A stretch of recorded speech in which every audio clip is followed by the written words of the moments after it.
Hello student, रिको assistant account officer exam 2026 बस होने ही वाला है। हमने प्रॉमिस किया था कि हम आपको 10 एमसीक्यू मैराथन वीडियोस प्रोवाइड करेंगे। ये हमारा 10th और लास्ट एमसीक्यू मैराथन वीडियो है। इसमें हम इनकम टैक्स में जो 5 हेड होते हैं उसके एमसीक्यू सॉल्व करेंगे। इसमें पहला हमारा सैलरी हेड होता है, सेकंड आपका house property, third PGBP head, fourth capital gain और fifth other source head. Total 50 MCQ आपको इस वीडियो में देखने को मिलेंगे। चलिए, हेलो स्टूडेंट्स, जब अपन इनकम टैक्स पढ़ते हैं तो उसमें सबसे पहले आपको इनकम कैलकुलेट करनी होती है। इनकम के मेजर 5 हेड होते हैं। उसमें पहला हेड होता है इनकम फ्रॉम सैलरी। उसके अपन कुछ एमसीक्यू अभी देखेंगे। चलिए, पहला क्वेश्चन लगाइएगा मेरे साथ साथ। एक तरफ लिखा है सेक्शन 15, सेक्शन 16, सेक्शन 17(1) और सेक्शन 17(2). अब आपको सामने है, इससे मिलान करना है। मैंने कुछ क्वेश्चन मिलाने के बजाय आपको याद कराने के लिए सीधे सीधे ये हैं। तो देखिए, सेक्शन 15 जो है ना, वो चार्जिंग सेक्शन है। हर हेड का एक मेन चार्जिंग सेक्शन होता है, जहाँ से समझ लो वो हेड शुरू होता है। तो सैलरी हेड का जो सेक्शन है सेक्शन 15 है, ठीक है।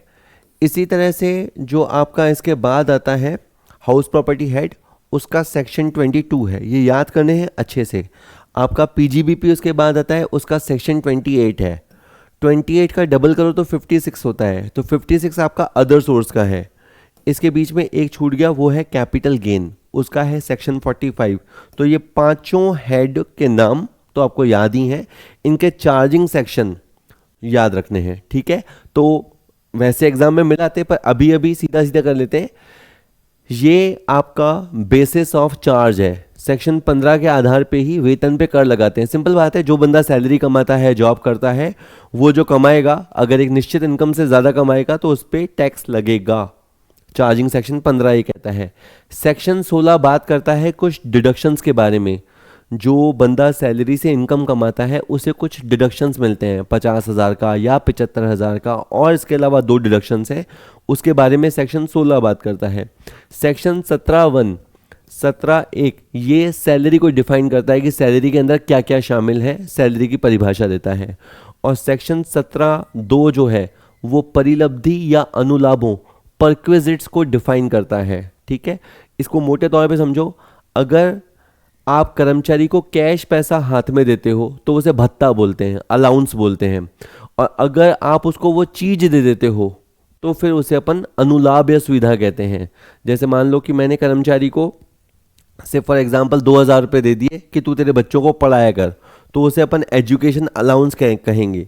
लेकिन अगर मान लो कि एम्प्लॉयर ने ये कह दिया कि भाई तू तो मेरे स्कूल में ही बच्चे को डाल देना, तेरे से फीस नहीं लेंगे, तो वो एजुकेशन फैसिलिटी हुई। या फैसिलिटी का एक और रूप ये हो सकता है कि अच्छा फलां स्कूल में पढ़वा देना, फीस हम दे देंगे। मतलब अगर आप कर्मचारी को हाथ में पैसा देते हो तो उसे अलाउंस कहते हैं, और उस चीज़ की आप व्यवस्था कर देते हो, पैसा उसके हाथ में नहीं जाता, तो उसे अपन परक्विजिट्स कहते हैं, हिंदी में अनुलाभ कहते हैं। तो इस तरह से आप मिला लीजिएगा, सामने का सामने लिखा हुआ है तो इसलिए ईजी मिल जाएगा, ठीक है। निम्नलिखित का सही मिलान कीजिए। Relief under section 89। तो वैसे मैं आपको बता, ये चैप्टर बेसिकली क्या है, जस्ट एग्जाम से एक और दिन पहले मैं शूट कर रहा हूँ, तो इसीलिए थोड़ा जल्दी भी बता रहा हूँ और ज़्यादा कॉम्प्लिकेट नहीं किया है। सेक्शन 89 आपको याद रखना है, रिलीफ का है। किस लिए है कि अगर किसी बंदे को रुकी हुई सैलरी मिलती है या अचानक कोई एरियर अनाउंस होता है तो उसका अटका हुआ पैसा उसे मिलता है, तो फिर क्या होगा कि जिस वर्ष में उसे मिलेगा तो टैक्स लगेगा। यहाँ तक ठीक है। लेकिन उसे ये लगता है, और बात सही भी है, कि अगर ये पैसा मुझे पहले ही मिल जाता, ये तो मुझे अचानक एक साथ पैसा मिल गया, तो एक साथ मेरी टैक्स लायबिलिटी बढ़ गई। कई बार इस वजह से बंदा हायर टैक्स स्लैब में चला जाता है, 10% की जगह 20% में, या 20% की जगह 30% में चला जाता है। कई बार तो सरचार्ज भी लग जाता है। तो वो ये कहता है कि अगर ये पैसा मेरे को पहले मिल गया होता तो मेरी टैक्स लायबिलिटी इतनी नहीं बढ़ती, बढ़ेगी तो सही पर इतनी नहीं बढ़ती। तो इसके लिए एक रिलीफ होता है, कैलकुलेशन होती है, सेक्शन 89 का रिलीफ होता है। तो ये की स्थिति कब बनेगी, अगर आपका कोई बकाया पैसे का या एडवांस सैलरी की वजह से आपका टैक्स लायबिलिटी इंक्रीज हो जाता है तो आपको राहत दी जाती है सेक्शन 89 में। स्टैंडर्ड डिडक्शन क्या होती है? हर सैलरी वाले बंदे को बिना किसी कहें कंडीशन को फॉलो किए 50,000 या 75,000 रुपए की प्रमाणिक या मानक कटौती मिलती है, अगर वो नए टैक्स रेजिम में है ना। अभी तो पूरा नया इनकम टैक्स एक्ट ही आने वाला है। मैं जब आपसे बात कर रहा हूं तब आप समझ लीजिए कि 31 मार्च 2026 हो चुकी है, यानी 25-26 हो चुका है। और 25-26 का जो असेसमेंट है, 25-26 का जो असेसमेंट है ऑब्वियस ही बात है वो 26-27 में किया जाता है। पर अभी यहाँ पे आपका जो इनकम टैक्स एक्ट 1961 है वही चल रहा है। आप कह सकते हैं कि लास्ट ईयर है, ठीक है। अच्छा, जो अभी इनकम टैक्स एक्ट 1961 चल रहा है उसमें भी दो रिजीम है। एक है ओल्ड टैक्स रिजीम जिसमें डिडक्शंस मिलते हैं कुछ एक, और एक है न्यू टैक्स रिजीम जिसमें कोई डिडक्शंस नहीं मिलते पर टैक्स के रेट्स काफ़ी लोअर हैं। हर बंदा अपनी अपनी चॉइस के हिसाब से ओल्ड टैक्स रिजीम या 115 BAC में जो न्यू टैक्स रिजीम है उसमें जाता है। अब मैं आपको बस ये कहने वाला हूँ कि स्टैंडर्ड डिडक्शन सेक्शन 16 में डिफाइन किए गए हैं, और वो डिडक्शन या तो 50,000 रुपये के होंगे कि आपकी सैलरी में से सीधे 50,000 माइनस कर देंगे। ऐसा कब होगा? अगर आप ओल्ड टैक्स रिजीम को फॉलो करते हो, और 75,000 में जाएंगे अगर आप 75,000 की कटौती होगी अगर आप न्यू टैक्स रिजीम में जाते हो, ठीक है। कि सर फिर तो इंसान इसी में जाएगा ना? नहीं, मल्टीपल फैक्टर्स होते हैं, बहुत सारे फैक्टर्स देखने होते हैं, ये इकलौता फैक्टर नहीं है। एम्प्लॉयर एम्प्लॉय रिलेशनशिप, ये सैलरी हेड की सबसे बेसिक कंडीशन है। मतलब क्या? अगर दो व्यक्ति हैं, इसमें एक नौकरी देने वाला है और दूसरा नौकरी करने वाला है, जो नौकरी देगा उसे हम बोलेंगे एम्प्लॉयर, जो नौकरी करेगा उसे हम बोलेंगे एम्प्लॉय, यानी मजदूर और मालिक का रिश्ता है। तो इस मजदूर को, इस जॉब करने वाले को जो पैसा मिलेगा वो सैलरी हेड में जाएगा। अब आप गौर कीजिए कि अगर एक नेताजी हैं, है ना, वो MLA चुने गए या MP चुने गए, यानी विधायक या सांसद चुने गए, या कुछ एक जगहों पे MLC भी होते हैं, वो चुने गए और गवर्नमेंट से उनको वेतन मिलता है, क्या ये सरकारी कर्मचारी हैं? नहीं, नहीं, ये जनता के प्रतिनिधि हैं। तो इनके बीच में एम्प्लॉयर एम्प्लॉय रिलेशन नहीं होता, अतः इनको मिलने वाला जो सैलरी है वो अदर सोर्स हेड में जाता है। इसी तरह एक पार्टनर होता है और एक फर्म होती है। तो पार्टनर को फर्म में काम करने के बदले कई बार कमीशन मिलता है, वेतन मिलता है, बोनस मिलते हैं, तो वो सैलरी हेड में नहीं जाते, क्योंकि फर्म और पार्टनर के बीच में एम्प्लॉयर एम्प्लॉय रिलेशन नहीं होता। ये सैलरी हेड की एक बुनियादी शर्त है। इसके बाद सैलरी में आप जैसे सपोज करो, आप यूँ समझिए स्थिति कि मान लीजिए मैं कहीं जॉब करता हूँ, मैंने वहाँ पे 12 महीने काम किया। अब सपोज करो मेरे को 11 महीने का सैलरी मिल गया और मुझे 12वें महीने का सैलरी अभी नहीं मिला है, ठीक है। तो अब मेरी सैलरी की इनकम में 11 महीने की इनकम जाएगी या 12 महीने की? आंसर इज 12 महीने की। और अगर मान लो कि मुझे इस साल 13वें महीने का वेतन भी मिल गया, एडवांस सैलरी मुझे मिल गई, तो फिर वेतन में कितना जाएगा? वेतन में फिर 13 महीने का वेतन जाएगा। कि सर ये तो नाइंसाफ़ी हो रही है हमारे साथ। पहले आपने बताया वेतन नहीं मिला है तो भी टैक्स लग रहा है, उसे इनकम माना जा रहा है, मतलब इनकम माना जा रहा है तो फिर इनकम टैक्स भी लगेगा। और अब आप एडवांस सैलरी मिल रहा है तो सर वो अक्रूवल कॉन्सेप्ट होता है, वो अक्रूवल कॉन्सेप्ट इनकम टैक्स में होता है, मुझे पता है कि वहाँ पे अनअर्ड सैलरी या कुछ एडवांस मिल गया तो वो नहीं माना जाता। यहाँ पे आपको याद रखना है ड्यू और receipt which ever is earlier. Salary due हो जाएगी, भले रिसीव ना हो तो टैक्सेबल होगी, और सैलरी रिसीव हो जाएगी भले ही ड्यू ना हो तो भी वो टैक्सेबल हो जाएगी। तो वर्ड क्या है? ड्यू और received which ever is earlier. ये बहुत बड़ा टॉपिक है, अभी तो मैं केवल 10 MCQ कराऊंगा, तो फिर भी एक आइडिया देने की कोशिश है ना। कोई 10 MCQs में जो बच्चे का एक मासूम क्वेश्चन होता है, सर फिर तो और कुछ देखने की ज़रूरत नहीं है। बहुत लंबा चैप्टर है, मैंने कभी खुद जब पढ़ा था किसी से तो 25 दिन में टॉपिक ख़त्म हुआ था, तो आप समझ सकते हो, है ना। ठीक है, तो ये मिला लोगे वो तो तुम, ठीक है, मिलाने वाला बात तो हो ही गया। अच्छा, ये कुछ याद रख लो, कुछ आ रही हैं स्क्रीन पे। डिडक्शंस आपको 50,000 मिलेगी या 75,000 मिलेगी। जो नया रिजीम है उसके लिए section 115 BAC sub section 1A bracket में 2, ठीक है। एंटरटेनमेंट अलाउंस, मनोरंजन भत्ते की कटौती केवल गवर्नमेंट एम्प्लॉय को मिलेगी और उसमें भी लिमिट है 5,000 की, और उसमें एक और लिमिट है 20% ऑफ बेसिक सैलरी की, तो ये आपको याद रखना है। इसके अलावा प्रोफेशनल टैक्स, कुछ राज्य ऐसे होते हैं उसमें अगर आप कुछ खास तरह के जॉब करते हो तो आपको प्रोफेशनल टैक्स चुकाना पड़ता है, और अगर आप प्रोफेशनल टैक्स चुकाओगे तो आपको सैलरी की कटौती, सैलरी में से कटौती मिलेगी। एक टफ नियम है पर बता देता हूँ। जैसे मान लो मैं एम्प्लॉय हूँ, मेरा बॉस है, मेरा बॉस मेरे काम से खुश है, उसने मेरे प्रोफेशनल टैक्स के सपोज 4,000 रुपये हैं वो चुका दिए, तो एक तरह से उसने मेरे ऊपर एहसान किया, तो वो 4,000 रुपये पहले मेरी सैलरी में जुड़ेगा। सपोज मुझे 5 लाख रुपए वेतन मिलता है, तो 5 लाख तो मेरा वेतन है ही है, प्लस 4,000 रुपये मेरा टैक्स मेरे बॉस ने भरा, तो पहले वो 4,000 मेरे टैक्स मेरी सैलरी में जुड़ेगा और फिर नीचे आके मुझे डिडक्शन मिलेगा। डिडक्शंस कहाँ डिफाइन किए गए हैं? सेक्शन 16 में डिफाइन किए गए हैं। 3 डिडक्शन मिल सकते हैं कर्मचारी को, स्टैंडर्ड डिडक्शन, एंटरटेनमेंट अलाउंस वाला डिडक्शन, लेकिन ये बहुत कंडीशनल है, केवल गवर्नमेंट एम्प्लॉय को मिलता है, और प्रोफेशनल टैक्स भी अगर आप चुकाओगे प्रोफेशनल टैक्स तो आपको कटौती मिलेगी। तो ये सारी बातें आपको याद करनी है। इसके बाद निम्नलिखित में से गलत कथन की पहचान कीजिए, पहचानो। Salary is taxable on due basis और receipt basis whichever is earlier, ये ट्रू है, ये भी हमने याद कर लिया। अब सुना हुआ है ना तो आपको ईजी लग रहा है। Advance salary is taxable in the year of receipt, ये भी सही है। एडवांस सैलरी अपने को अखरेगा कि सर मान लो कि सर 12 महीने काम किया और अपन ने 3 महीने की एडवांस सैलरी उठा ली, तो इस साल आपका 15 महीने का वेतन टैक्सेबल होगा। भले तुम्हें रिलीफ वगैरह क्लेम करनी है तो कर लो, पर एक बार तो आपकी इनकम 15 महीने की इनकम के आधार पर टैक्सेबल होगी। Arrear of salary are taxable in the year in which they become due irrespective of the year of receipt, ये उल्टा लिखा हुआ है। क्या लिखा है? Arrear of salary are taxable in the year in which they become due. इसे आप यूँ समझो कि अभी जैसे मैं गवर्नमेंट एम्प्लॉय हूँ, तो जैसे 8वां वेतन आयोग आने वाला है, ठीक है, उसके ऊपर काम चल रहा है। सपोज करो कि इन्होंने कहा कि हाँ भाई एम्प्लॉयज़ की सैलरी अब से इतनी होगी, जितनी मिल रही थी उससे थोड़ी ज़्यादा होगी। उन्होंने कहा कि भाई ये सैलरी, बढ़ी हुई सैलरी इनको जनवरी 2026 से मिलेगी। ओके, यूँ समझो कि 26-27 में जो मुझे सैलरी मिली, गवर्नमेंट ने वो सैलरी बढ़ा दी है, जो मेरा एम्प्लॉयर है उसने वो सैलरी बढ़ा दी, लेकिन ये जो पैसा है ये मुझे 15 अक्टूबर 2027 को मिला। यानी सरल शब्दों में यूँ समझो 26-27 के संबंध में बकाया वेतन मुझे 27-28 में मिला।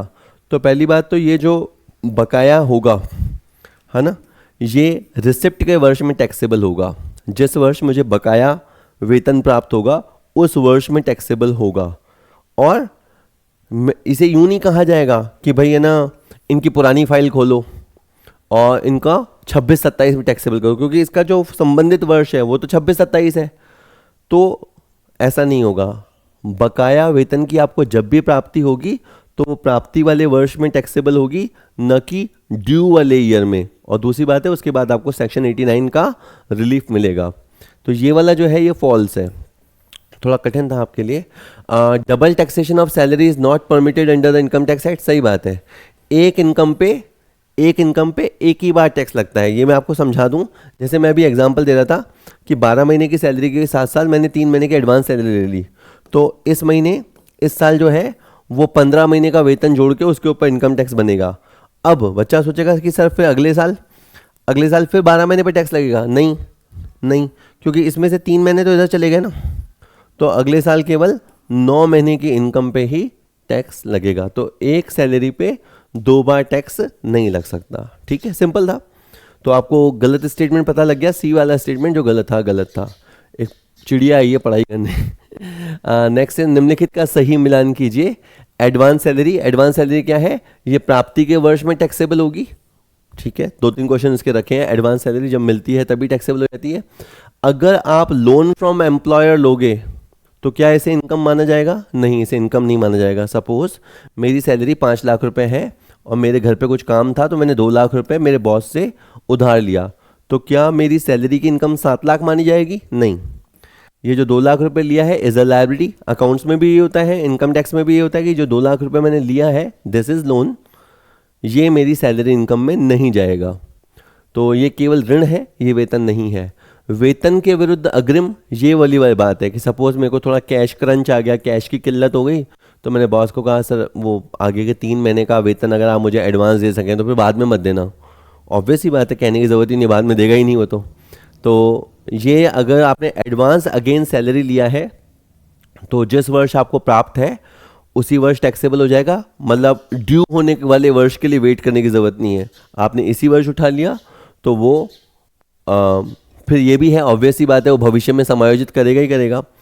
और बकाया वेतन मैंने बताया, जैसे अगर आपको बकाया वेतन कोई मान लो अटका हुआ मैटर है, मान लो मेरा कोई यूँ समझो प्रमोशन मेरा होना था पर किसी चक्कर में मेरा प्रमोशन अटका पड़ा था, फाइल चल रही थी, फिर अचानक फाइल क्लियर हुई और मेरा जो प्रमोशन की वजह से, मेरा सीनियर स्केल में जाने की वजह से मुझे रुका हुआ पैसा मिला। तो अगर ऐसा कुछ मिलता है तो मैंने बताया ना उस वर्ष में टैक्स लायबिलिटी क्या होगा, बढ़ जाएगी। तो फिर सेक्शन 89 के तहत आपको रिलीफ उपलब्ध हो सकती है। ठीक है, इसके काफ़ी क्वेश्चन देख लिया अपन ने, अब बात समझ में आ गई आपको।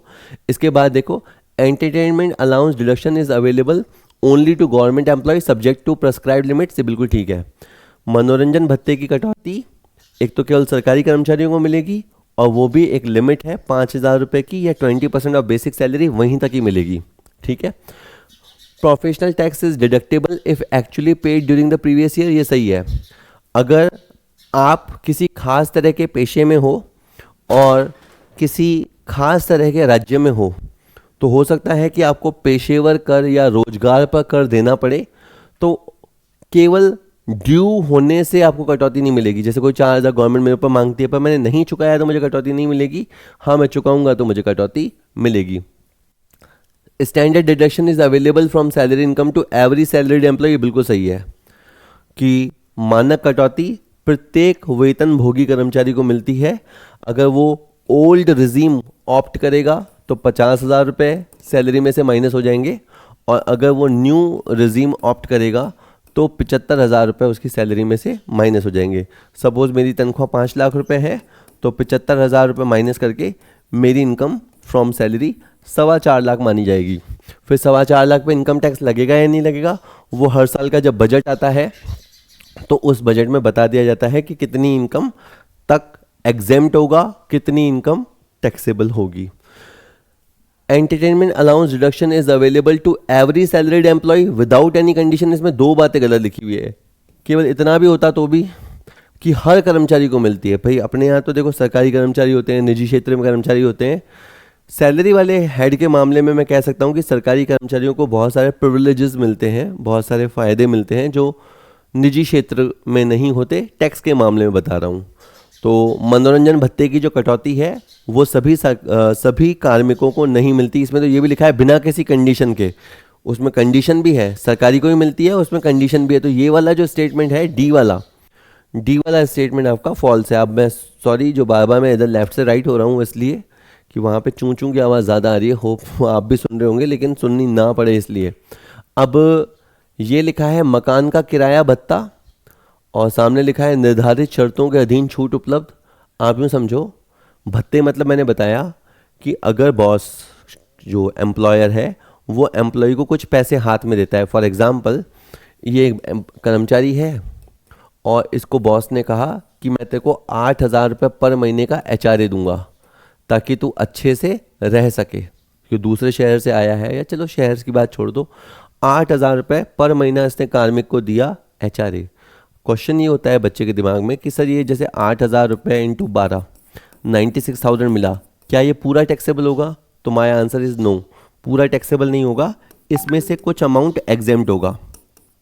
कि सर वो कितना एग्जेम्प्ट होगा वो डिपेंड करेगा कि आपने कितना रेंट पे किया -10% ऑफ सैलरी, मतलब आपने कितना HRA आपको मिला वो एक फिगर है, तो उसे तो अपन ये कह दिया रिसीव्ड अमाउंट। और दूसरा आप ये देखो कि आपने रेंट एक्चुअली कितना पे किया, उसमें से आप 10% ऑफ सैलरी माइनस कर दो, फिर एक फिगर आएगा, उस फिगर के बराबर आपको कटौती मिल जाएगी। या आपको सैलरी का 40% और कुछ मामलों में सैलरी का 50% कटौती मिलेगी। WEL which ever is less, मतलब ये अमाउंट निकालो, ये अमाउंट निकालो, ये अमाउंट निकालो, इनमें से जो छोटा अमाउंट होगा वो एग्जेम्प्ट हो जाएगा।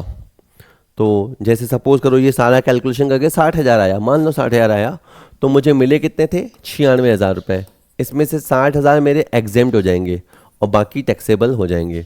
तो मैं ये बताने की कोशिश कर रहा हूँ कि HRA पूरा टैक्सेबल नहीं होता, HRA में से कुछ अमाउंट एग्जेम्प्ट हो जाता है और उसके मैंने नियम आगे लिख रखे हैं। बच्चों की शिक्षा भत्ता, सपोज करो मैं हूँ, मेरे को मेरे बॉस ने पैसे दिए, फॉर एग्जांपल उन्होंने मुझे 800 रुपया महीना दिया बच्चों की शिक्षा के लिए, तो उसमें 100 रुपया पर महीना एग्जेम्प्ट होगा 2 बच्चों तक, अगर मेरे 2 बच्चे हैं। अगर 3 बच्चे हैं तो फिर थर्ड बच्चे पे एग्जेम्पशन नहीं मिलेगा। तो आपको चिल्ड्रन एजुकेशन अलाउंस पूरा टैक्सेबल नहीं होता, 100 रुपये प्रति माह तक कर मुक्त होता है, इसमें 2 बच्चों की लिमिट है, तीसरे बच्चे पे कटौती नहीं मिलती है। अब ये है कि जो नया फाइनेंस बिल आया है उसमें इस लिमिट को 30 गुना बढ़ा दिया गया है, क्योंकि ये 100 रुपया पर महीना, आप समझ लो कि आजकल कौन से स्कूल में 100 रुपया पर महीना फीस होती है, तो ये एक लिमिट को बढ़ा के कर दिया गया है आपका 3,000 रुपया, 3,000 रुपया पर महीना। ठीक है, ये लाइन यहाँ डबल प्रिंट हो गई है ना, इसको काट देता हूँ मैं। इसी तरह जो छात्रावास भत्ता है, छात्रावास भत्ता है उसका लिमिट है आपको मिलेगा, तो उसमें 300 रुपया पर महीना एग्जेम्प्ट होगा, उसमें भी 2 बच्चों की लिमिट है, इसको भी बढ़ा के 9,000 प्रति माह कर दिया गया है। तो 30 गुना याद कर लो। लेकिन मैं फिर भी कहूँगा कि आप अभी भी ये वाले एग्ज़ाम में जा रहे हो, मैं फिर दोहरा देता हूँ कि अभी अभी 25-26 ख़त्म हुआ है जब मैं वीडियो शूट कर रहा हूँ, 31 मार्च 2026, तो इसका जो असेसमेंट हो रहा है 26-27, तो अभी जो 26-27 का असेसमेंट ईयर है इसमें आपका पुराना इनकम टैक्स एक्ट 1961 जो चल रहा है वही चल रहा है, तो वो कटौती मिलेगी। फिर मैं एक बात और बता दूं कि अभी जो एक्ट चल रहा है उसमें ओल्ड टैक्स रजीम और न्यू टैक्स रजीम है, तो ये जो 100 रुपये प्रति माह की कटौती है या 300 रुपये प्रति माह की कटौती है, ये उनके लिए है जो ओल्ड टैक्स रजीम ऑप्ट करते हैं। जो न्यू टैक्स रजीम में जाते हैं, जहाँ टैक्स की रेटें थोड़ी सी हल्की हैं, रिलैक्स्ड हैं, वहाँ पे आपको ये कटौतियाँ नहीं मिलेंगी। ठीक है, तो ये थोड़े से ऑप्शंस गड़बड़ हैं, वो मैं सही कर दूंगा, वो कोई ख़ास बात नहीं, मुझे नियम समझाने थे आपको। अच्छा, ये चिल्ड्रन एजुकेशन अलाउंस के नियम लिखे हुए हैं, आप स्क्रीन पे देख लीजिए इसमें आपको, और ये लिखा हुआ है आपका थ्रेशोल्ड कितना है, 1200 रुपया, 100 रुपये महीना, तो 12 महीने का कितना हुआ 1200, मैक्सिमम कितना हो सकता है 2400 रुपये, 2 बच्चों तक है ना। ठीक है, और एक और बात, ये जो मैं बता रहा था HRA में अगर आप मेट्रो सिटी में हो, अगर आप मेट्रो सिटी हो, मेट्रो सिटी पहले हम यूँ याद करते थे इसको DBMC, इसकी सर DBMC क्या, अब तो सारे नाम चेंज हो गए, दिल्ली, बम्बई, मद्रास, कलकत्ता, अब तो दिल्ली, बम्बई का मुंबई, मद्रास का चेन्नई, इसका कोलकाता। तो ये जो 4 स्टेट में जो लोग नौकरी करते हैं और उनको HRA मिलता है, तो 50% ऑफ सैलरी एग्जेम्प्ट होता है। उसमें सैलरी का फिर डेफिनेशन है, इन सैलरी वाला हेड नाम में सबसे छोटा नाम होगा, लेकिन सबसे ज़्यादा रूल्स रेगुलेशन इसमें है, और ठीक है होने भी चाहिए। अधिकांश लोग जॉब ही करते हैं, तो उनसे कितना टैक्स लगेगा नहीं लगेगा वो इस चैप्टर से डिसाइड होता है। एक और बात है कि अब जो नया आने वाला है एक्ट, उसमें 4 शहर और जोड़ दिए गए हैं। उसमें अहमदाबाद है, हैदराबाद है, पुणे है और बेंगलुरु है, इनको भी जोड़ा गया है, अब ये शहर हो गए हैं। ये मैं जस्ट इसलिए बता रहा हूँ कि भाई पेपर सेटर पता नहीं ये देख ले कि कंटेम्प्रेरी इशू, कई बार क्या होता है किसी सिलेबस में कंटेम्प्रेरी इशू डाल दिया जाता है, तो फिर उसमें जो चल रहा है वो ये भी चेक कर लेते हैं। अच्छा, convince allowance for the official duty, देखो 3 नाम है, मिलते जुलते हैं पर ध्यान रखना। एक है कन्वेंस अलाउंस, एक है ट्रैवलिंग अलाउंस और एक है ट्रांसपोर्ट अलाउंस। ट्रांसपोर्ट अलाउंस में मैं बाद में बात करूँगा। अगर आपका बॉस आपको कहीं काम से भेजता है, आना जाना करना पड़ता है कि भाई वो बैंक होके आ जा, बड़े शहरों में तो बैंक भी दूर दूर होते हैं, वो बैंक होके आ जा, या चल तू कस्टमर के पास चला जा, या साइट चल रही है वहाँ विजिट करके आ जा। तो मैंने कहा सर पैसे तो दो। तो सर ने मुझे पैसे दिए, तो क्या ये मेरी इनकम है? नहीं, वो पैसे तो ऑब्वियस सी बात है मैं खर्च कर दूंगा। अभी अपन यही मान रहे हैं कि जितना बॉस देगा उतने मैं खर्च कर दूंगा, तो ये कन्वेंस अलाउंस है। अगर मुझे मान लो बॉस काम से दूसरे शहर भेजता है, तो मैंने कहा सर दिल्ली जाना है, वहाँ आना जाना भाड़ा, तो मुझे बॉस ने पैसे दिए, अगेन वो पैसे मेरे पास बचेंगे नहीं, वो आने जाने में खर्च हो जाएंगे, तो वो ट्रैवलिंग अलाउंस है। तो लोकल चलोगे कन्वेंस अलाउंस, दूसरा शहर जाओगे कहानी है तो ट्रैवलिंग अलाउंस। ये दोनों एग्जेम्प्ट होते हैं। क्यों? इन एग्जेम्प्ट का मतलब क्या है कि ये दोनों आपकी इनकम में नहीं जोड़े जाते। कि क्यों नहीं जोड़े जाते? मेरी इनकम क्यों होंगे? ये तो बॉस का काम है, मैं उसके काम से गया, खर्च हो गए, तो ये एग्जेम्प्टेड कैटेगरी में आते हैं। आगे एक लिस्ट आएगी, उसमें 5 भत्ते जो एग्जेम्प्ट है उसमें ये 2 भी हैं, कन्वेंस और ट्रैवलिंग अलाउंस। अब जो ट्रांसपोर्ट अलाउंस है उसे हम क्या बोलते हैं? अगर घर से ऑफिस, एक second just to check that,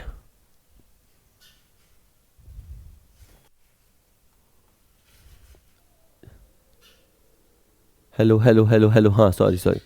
तो अगर मैं कह रहा था कि अगर मुझे घर से ऑफिस आने के लिए और फिर लौटते समय ऑफिस से घर के लिए बॉस अगर मुझे कुछ पैसे देता है, तो पहले वो 1600 रुपया पर महीना एग्जेम्प्ट होता था, लेकिन अब वो 1600 रुपये पर महीने का एग्जेम्पशन हटा दिया है, अब वो टैक्सेबल होता है। तो अब आपको नियम क्या याद रखना है? मैं जब आपको बता रहा हूँ तो मैं इसी साल के लिए बता रहा हूँ, फाइनेंशियल ईयर 25-26, जिसको प्रीवियस ईयर 25-26 भी कह सकते हैं, असेसमेंट ईयर 26-27 बोलेंगे, 26-27 असेसमेंट ईयर के लिए transport allowance is now taxable. लेकिन जो ब्लाइंड पर्सन है, जो हैंडीकैप्ड पर्सन है, दिव्यांगजन है, उनके लिए पहले भी 3200 रुपये पर महीने की कटौती थी, पर महीने का एग्जेम्पशन था, अभी भी 3200 रुपया पर महीने का एग्जेम्पशन उनको मिलता रहेगा। इसके अलावा अगर कोई ट्रांसपोर्ट इंडस्ट्री में जॉब करता है तो उसे जो भत्ता मिलता है उस भत्ते का 70% एग्जेम्प्ट होता है, या 10,000 रुपया पर महीना एग्जेम्प्ट होता है, उसमें से लोअर राशि पकड़ी जाती है। ठीक है, अभी के लिए समाचार ये है कि जो कन्वेंस अलाउंस है वो सेक्शन 10 के तहत, वो सेक्शन 10 के तहत आपका एग्जेम्प्ट है। ठीक है। अच्छा, विदेश में कार्यरत भारतीय नागरिक को प्राप्त भत्ते, अगर कोई यूं समझो बंदा है और वो विदेश में भत्ते प्राप्त कर रहा है, मतलब कोई गवर्नमेंट एम्प्लॉय है, कोई गवर्नमेंट एम्प्लॉय है, वो सरकार ने उसको काम से भेजा और विदेश में जो उसको भत्ते प्राप्त हुए या विदेश में जो उसको अनुलाभ प्राप्त होंगे वो एग्जेम्प्ट होंगे। तो ये ऐसे बैठेगा। अच्छा, कर्मचारी की मृत्यु के बाद प्राप्त पारिवारिक पेंशन, इसे आप यूँ समझिए कि अगर कोई एम्प्लॉय है, 60 साल हो गया और इसके बाद इसकी पेंशन शुरू हो गई, ये अब जॉब पे नहीं जाता, पेंशन मिलती है, तो वो जो पेंशन है वो सैलरी हेड में ही आएगी। मतलब उस पेंशन पे अगर उसका अमाउंट अच्छा है तो वो सैलरी हेड में टैक्सेबल होगा। लेकिन अगर मान लीजिए कि कार्मिक की मृत्यु हो गई, तो फिर इसके जो घर वाले हैं, इसके नन्हे मुन्ने बच्चे हैं या इसकी मिसेज हैं, है ना, परिवार में जो भी हैं, अगर उनको पेंशन मिलती है तो उसे फैमिली पेंशन बोलेंगे। तो कार्मिक को खुद को मिलती है तो पेंशन बोलेंगे, घर वालों डिपेंडेंट्स को मिलती है तो फैमिली पेंशन बोलेंगे। फ़र्क क्या है? फैमिली पेंशन जो होती है वो अदर सोर्स हेड में जाती है, उसमें से कुछ अमाउंट एग्जेम्प्ट भी होता है। पेंशन में से पेंशन जो आपको मिलेगी वो अगर कार्मिक को खुद को मिलेगी तो वो सैलरी हेड में जाएगी और उस पर कोई एग्जेम्पशन भी नहीं होती है। फैमिली पेंशन डिपेंडेंट्स को मिलती है और उस केस में इनकम अदर सोर्स में जाती है। तो ये लिखा है कि कर्मचारी की मृत्यु के बाद जो पारिवारिक पेंशन होती है वो अन्य स्रोतों शीर्षक यानी अदर सोर्स हेड, जो हमारा 5वां हेड है, वहाँ जाती है। अच्छा, मुफ्त भोजन की सुविधा, तो अभी जो नियम चल रहा है उसमें 50 रुपये प्रति भोजन तक एग्जेम्प्ट है कि अगर बॉस ने एम्प्लॉय को मील दिया, लंच हो गया, डिनर हो गया, जो भी है, 50 रुपया प्रति भोजन तक एग्जेम्प्ट होता है, और बॉस का खर्चा 50 रुपये से ज़्यादा हुआ तो वो ज़्यादा वाला पार्ट टैक्सेबल होता है। अब वो लिमिट एक बार के लिए एक्सटेंड कर दी गई है नए आने वाले बजट में, जो 2026-27 वाला जो ईयर है, जिसका पहला असेसमेंट ईयर 27-28 होगा, और जब नए कानून लगेंगे तो नए कानूनों में इस लिमिट को 200 रुपये प्रति भोजन कर दिया गया है। ठीक है, चलो ये आंसर ए है, वो मिला ही रखा है मैंने। ठीक है, ये आप लिस्टें देख लीजिए कि इसमें से कौन कौन से तो एग्जेम्प्ट होंगे और कितने एग्जेम्प्ट होंगे। तो ये 100 रुपया बच्चा, children education allowance, hostel allowance 300 रुपया, HRA के नियम, और ये है fully exempt allowance. Fully exempt allowance का मतलब है बॉस आपको देगा, आप अपनी ड्यूटीज़ को पूरा करते समय वो खर्च कर दोगे तो वो एग्जेम्प्ट हो जाएगा। अब आपके दिमाग में आ रहा है कि सर सपोज करो बॉस ने 500 रुपये दिए और खर्च 400 हुए तो वो 100 रुपया आपका टैक्सेबल होगा। बात ये होता है कि रियल लाइफ में आप उसको दिखाओगे क्या, जो 100 आपने बचाया वो आप दिखाओगे क्या, पर अगर हाँ आप दिखाते हो तो वो 100 रुपया फिर टैक्सेबल होगा। ठीक है, इसके बाद निम्नलिखित का सही मिलान कीजिए। लीव इनकैशमेंट, लीव इनकैशमेंट का मोटे तौर पे मतलब क्या होता है, आप जो छुट्टियां नहीं लेते उसके बदले जो पैसा मिलता है वो लीव इनकैशमेंट होता है। सपोज करो मुझे 15 छुट्टियां मिलती है एक साल की, अब एक्स्ट्रा छुट्टियां, मैंने कहा कि मुझे इन 15 छुट्टियों के बदले पैसे दे दो, तो इसे अपन कहेंगे लीव इनकैशमेंट। अब इसमें दो नियम होते हैं, एक होता है ड्यूरिंग सर्विस और एक होता है आफ्टर सर्विस। अगर मैं सर्विस में हूँ और छुट्टियों के बदले पैसा उठाता हूँ तो वो सैलरी हेड में टैक्सेबल होगा, है ना। मैं लीव सरेंडर करता हूँ, उसके बदले मुझे पैसा मिलेगा, मैं अभी जॉब में ही हूँ तो उसे टैक्सेबल किया जाएगा सैलरी हेड में। अब दूसरी कहानी कि मेरी छुट्टियाँ जमा होती गई और मैंने रिटायरमेंट के बाद कहा कि सर वो मैंने ना 300 छुट्टियाँ मैंने नहीं ली थी तो मुझे उसका पैसा दे दो। तो गवर्नमेंट ने या जहाँ पे भी मैं काम करता हूँ मेरे एम्प्लॉयर ने जो मैंने छुट्टियाँ नहीं ली थी उसके बदले मुझे पैसा दे दिया, तो उसका क्या होगा, उसमें फिर दो नियम हैं कि प्राप्त करने वाला गवर्नमेंट एम्प्लॉय है तो वो एग्जेम्प्ट हो जाएगा, अगर प्राप्त करने वाला नॉन गवर्नमेंट एम्प्लॉय है तो फिर एक 25 लाख की लिमिट है। इसके अलावा 3 नियम और हैं उसमें, मतलब 25 लाख क्या बता रहा हूँ कि आपका 25 लाख तक एग्जेम्प्ट हो सकता है, तो आपको 25 लाख की लिमिट याद रखनी है। तो अवकाश नकदीकरण क्या है, ये ज़रूरी नहीं है सेवा समाप्ति पे अर्जित अवकाश हो, कुल मिला के ये है कि अर्जित अवकाश जो आपने छुट्टियां कमाई थी उसके बदले जो प्राप्त राशि होती है उसको लीव इनकैशमेंट बोलते हैं। ड्यूरिंग सर्विस वो टैक्सेबल होता है। ग्रेच्युटी किसको बोलते हैं, अगर आप जहां काम करते हैं वहाँ फॉर एग्जांपल 10 साल मान लो, 10 साल की अगर आपने सर्विस कर ली तो खुशी से उदारतापूर्वक सम्मानपूर्वक आपका एम्प्लॉयर आपको कुछ राशि देगा, उसे अपन कहेंगे ग्रेच्युटी। ग्रेच्युटी में जो वर्ड होता है वो है ग्रेच्युटिशियसली, दयापूर्वक जो आपको राशि मिलेगी। अब ग्रेच्युटी का क्या होगा कि वो टैक्सेबल होगी या नहीं होगी, इसमें भी फिर दो नियम है। अगर गवर्नमेंट एम्प्लॉय है तो ग्रेच्युटी एग्जेम्प्ट होगी, और अगर नॉन गवर्नमेंट एम्प्लॉय है तो फिर उसमें वापस दो कंडीशन है कि ग्रेच्युटी एक्ट लागू होता है या लागू नहीं होता। तो जो लास्ट स्लाइड है उसमें मैंने बता रखा है कि ग्रेच्युटी एक्ट लागू होता है तो एग्जेम्पशन कैसे निकलेगा, और ग्रेच्युटी एक्ट लागू नहीं होता है तो एग्जेम्पशन कैसे निकलेगा। कुछ अमाउंट तो एग्जेम्प्ट होता है। अच्छा, अनकम्यूटेड पेंशन या अरूपांतरित पेंशन, इसका एक क्वेश्चन अभी अपन प्रैक्टिकल करेंगे तब मैं आपको कम्यूटेड, फिर भी मैं आपको बताऊं तो ये है कि जब आप रिटायर हो गए, आपकी सपोज फॉर एग्जांपल आपका अमाउंट बना से 60 लाख रुपए, आपने इसमें से कहा कि इसमें से 40 लाख तो मुझे अभी दे दो, तो इसको बोलेंगे कम्यूटेड पेंशन।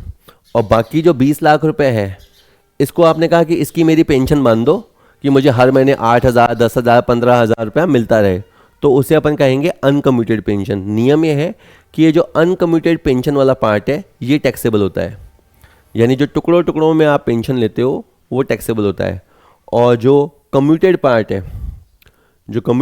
है उसमें अगेन गवर्नमेंट एम्प्लॉय के लिए एग्जेम्प्ट होता है, और क्या बोलते हैं जो नॉन गवर्नमेंट एम्प्लॉय हैं उनके लिए या तो 1/3 एग्जेम्प्ट होगा या 1/2 एग्जेम्प्ट होगा। कि सर इतने सारे नियम हम याद रखेंगे क्या, भाई अगर अगर कहो कि यार कंपटीशन एग्ज़ाम में जा रहे हो, मार्क्स लेने हैं तो याद करना ही पड़ेगा। वो तो है ही है। अच्छा, तो ये अनकम्यूटेड पेंशन थोड़ा जल्दी में बन गई है, तो ये और ये वाले पे भी अनकम्यूटेड पेंशन ही लिखने में आ गया है। तो बस मैं ये वाला नियम सही है, 1/3 भाग एग्जेम्प्ट होगा या 1/2 भाग एग्जेम्प्ट होगा। अब इसका लॉजिकली आप याद रख सकते हो कि अगर आपको साथ में ग्रेच्युटी मिलती है, पेंशन के साथ साथ आपको ग्रेच्युटी भी मिलते हैं, तो आप नसीब वाले हो। नसीब वाले हो तो आप ज़्यादा टैक्स दे सकते हो। ज़्यादा टैक्स दे सकते हो तो आपको केवल 1/3 एग्जेम्पशन मिलेगा। और अगर आपको ग्रेच्युटी नहीं मिली, ग्रेच्युटी नहीं मिली तो आपके तंगी चल रही है। तंगी चल रही है तो फिर हम आपको एग्जेम्पशन ज़्यादा देंगे। सेकंड केस में हम आपको हाफ कटौती देंगे। तो लॉजिक बना के आप याद रख लोगे, अगर you are a gratuity receiver you will get less exemption. If you are not gratuity receiver, then you will get 50% exemption. Half exemption बोल दो। इसका भी कैलकुलेशन बहुत इंपॉर्टेंट होता है, वो मैं भी आपको एक क्वेश्चन के थ्रू बता दूंगा। ठीक है, ये सारे नियम वगैरह लिखे हुए हैं। अच्छा, ये 25 लाख की जो मैं लीव इनकैशमेंट बोल रहा था, इसमें इतना सारा देखो, एक पॉइंट के अंदर इतने सारे हैं कि अगर आपको सर्विस में रहते रहते मिली तो टैक्सेबल होगा, अगर रिटायरमेंट पे मिली और छुट्टियों के बदले पैसा मिला, रिटायरमेंट पे मिला, तो गवर्नमेंट एम्प्लॉय के लिए एग्जेम्प्ट होगा। किसी और के लिए कितना एग्जेम्प्ट होगा, वो 1, 2, 3 और 4 पॉइंट से डिसाइड होगा। इसमें से लोअर राशि पिक होगी। तो सैलरी हेड बहुत बड़ा हेड है कैलकुलेशन के हिसाब से। निम्नलिखित का सही मिलान कीजिए। सैलरी किसे कहेंगे? तो सैलरी की जो चार्जिंग सेक्शन होती है वो याद कर लीजिए, धारा 15 होती है। क्वेश्चन अपना हो चुका है। स्टैंडर्ड डिडक्शन सेक्शन 16 में मिलती है। और परक्विजिट्स, हाँ ये इसलिए क्वेश्चन है, परक्विजिट्स को 17(2) में डिफाइन किया गया है। और एक वर्ड होता है profits in lieu of salary, वेतन के बदले लाभ, ये 17(3) में डिफाइन किया गया है। ये क्या होता है अभी मैं बता दूंगा आपको।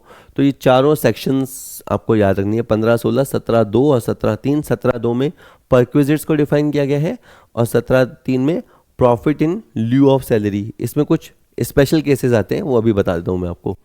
जैसे ये तो आपके परक्विजिट्स के एग्जाम्पल हैं, ये तो आप पढ़ लोगे। मतलब जो सुविधाएं आपको मिलती हैं, कार की सुविधा, स्कूल की सुविधा, आने जाने की सुविधा, गैस पानी बिजली की सुविधा, नौकर की सुविधा, मोटर कार की सुविधा, असेट्स को यूज़ करने की सुविधा।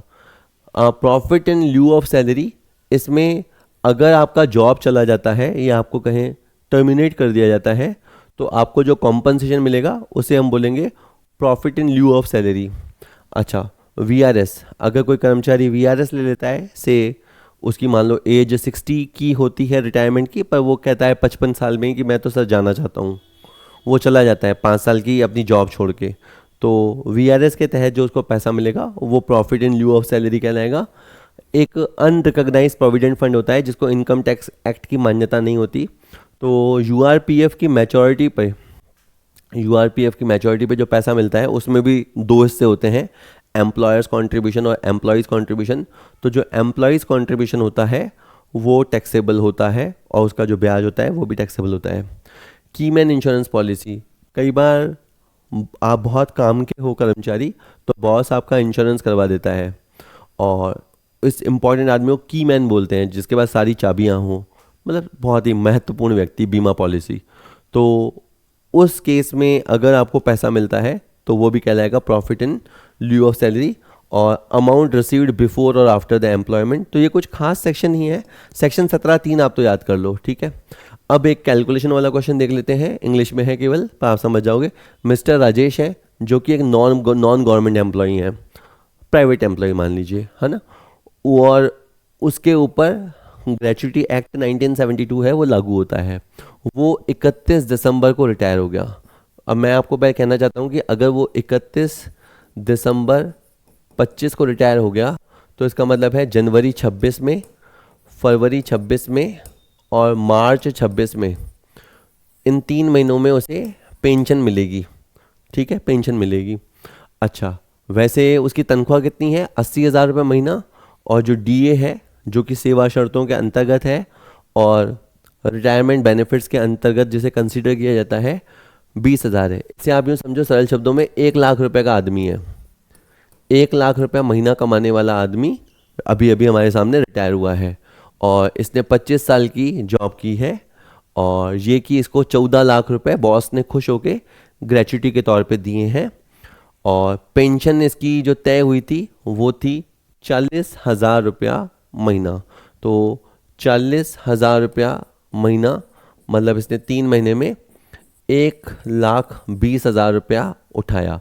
इसे अपन कहेंगे non commuted pension and it will be simply taxable. जब भी जैसे ये दिसंबर 25 में रिटायर हुआ तो मार्च 26 तक वर्ष चलेगा। अगर मैं कॉम्प्लिकेट नहीं करूँ आपको समझाऊँ, इसने इस 25-26 में जो भी कमाया उसका असेसमेंट 26-27 में होगा।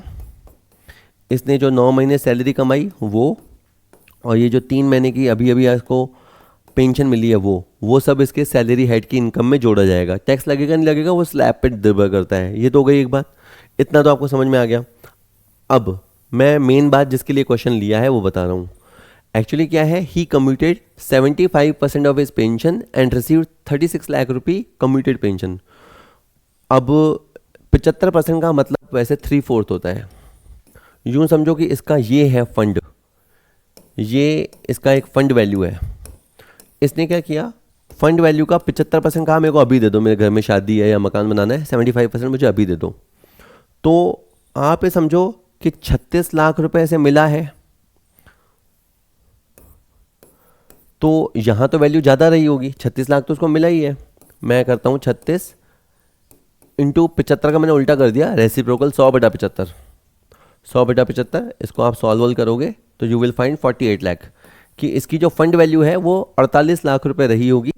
48 लाख में से इसने 36 लाख उठा लिया और बाकी ये कहा होगा कि 12 लाख रुपए मेरे को हर महीने थोड़े थोड़े करके देते रहना हो। ठीक है, अब ये 36 लाख रुपए रिसीव हो गए। क्वेश्चन इसी पे है कि ये 36 लाख पे टैक्स लगेगा या नहीं लगेगा। तो अगर ये गवर्नमेंट एम्प्लॉय होता तो ये एग्जेम्प्ट हो जाता।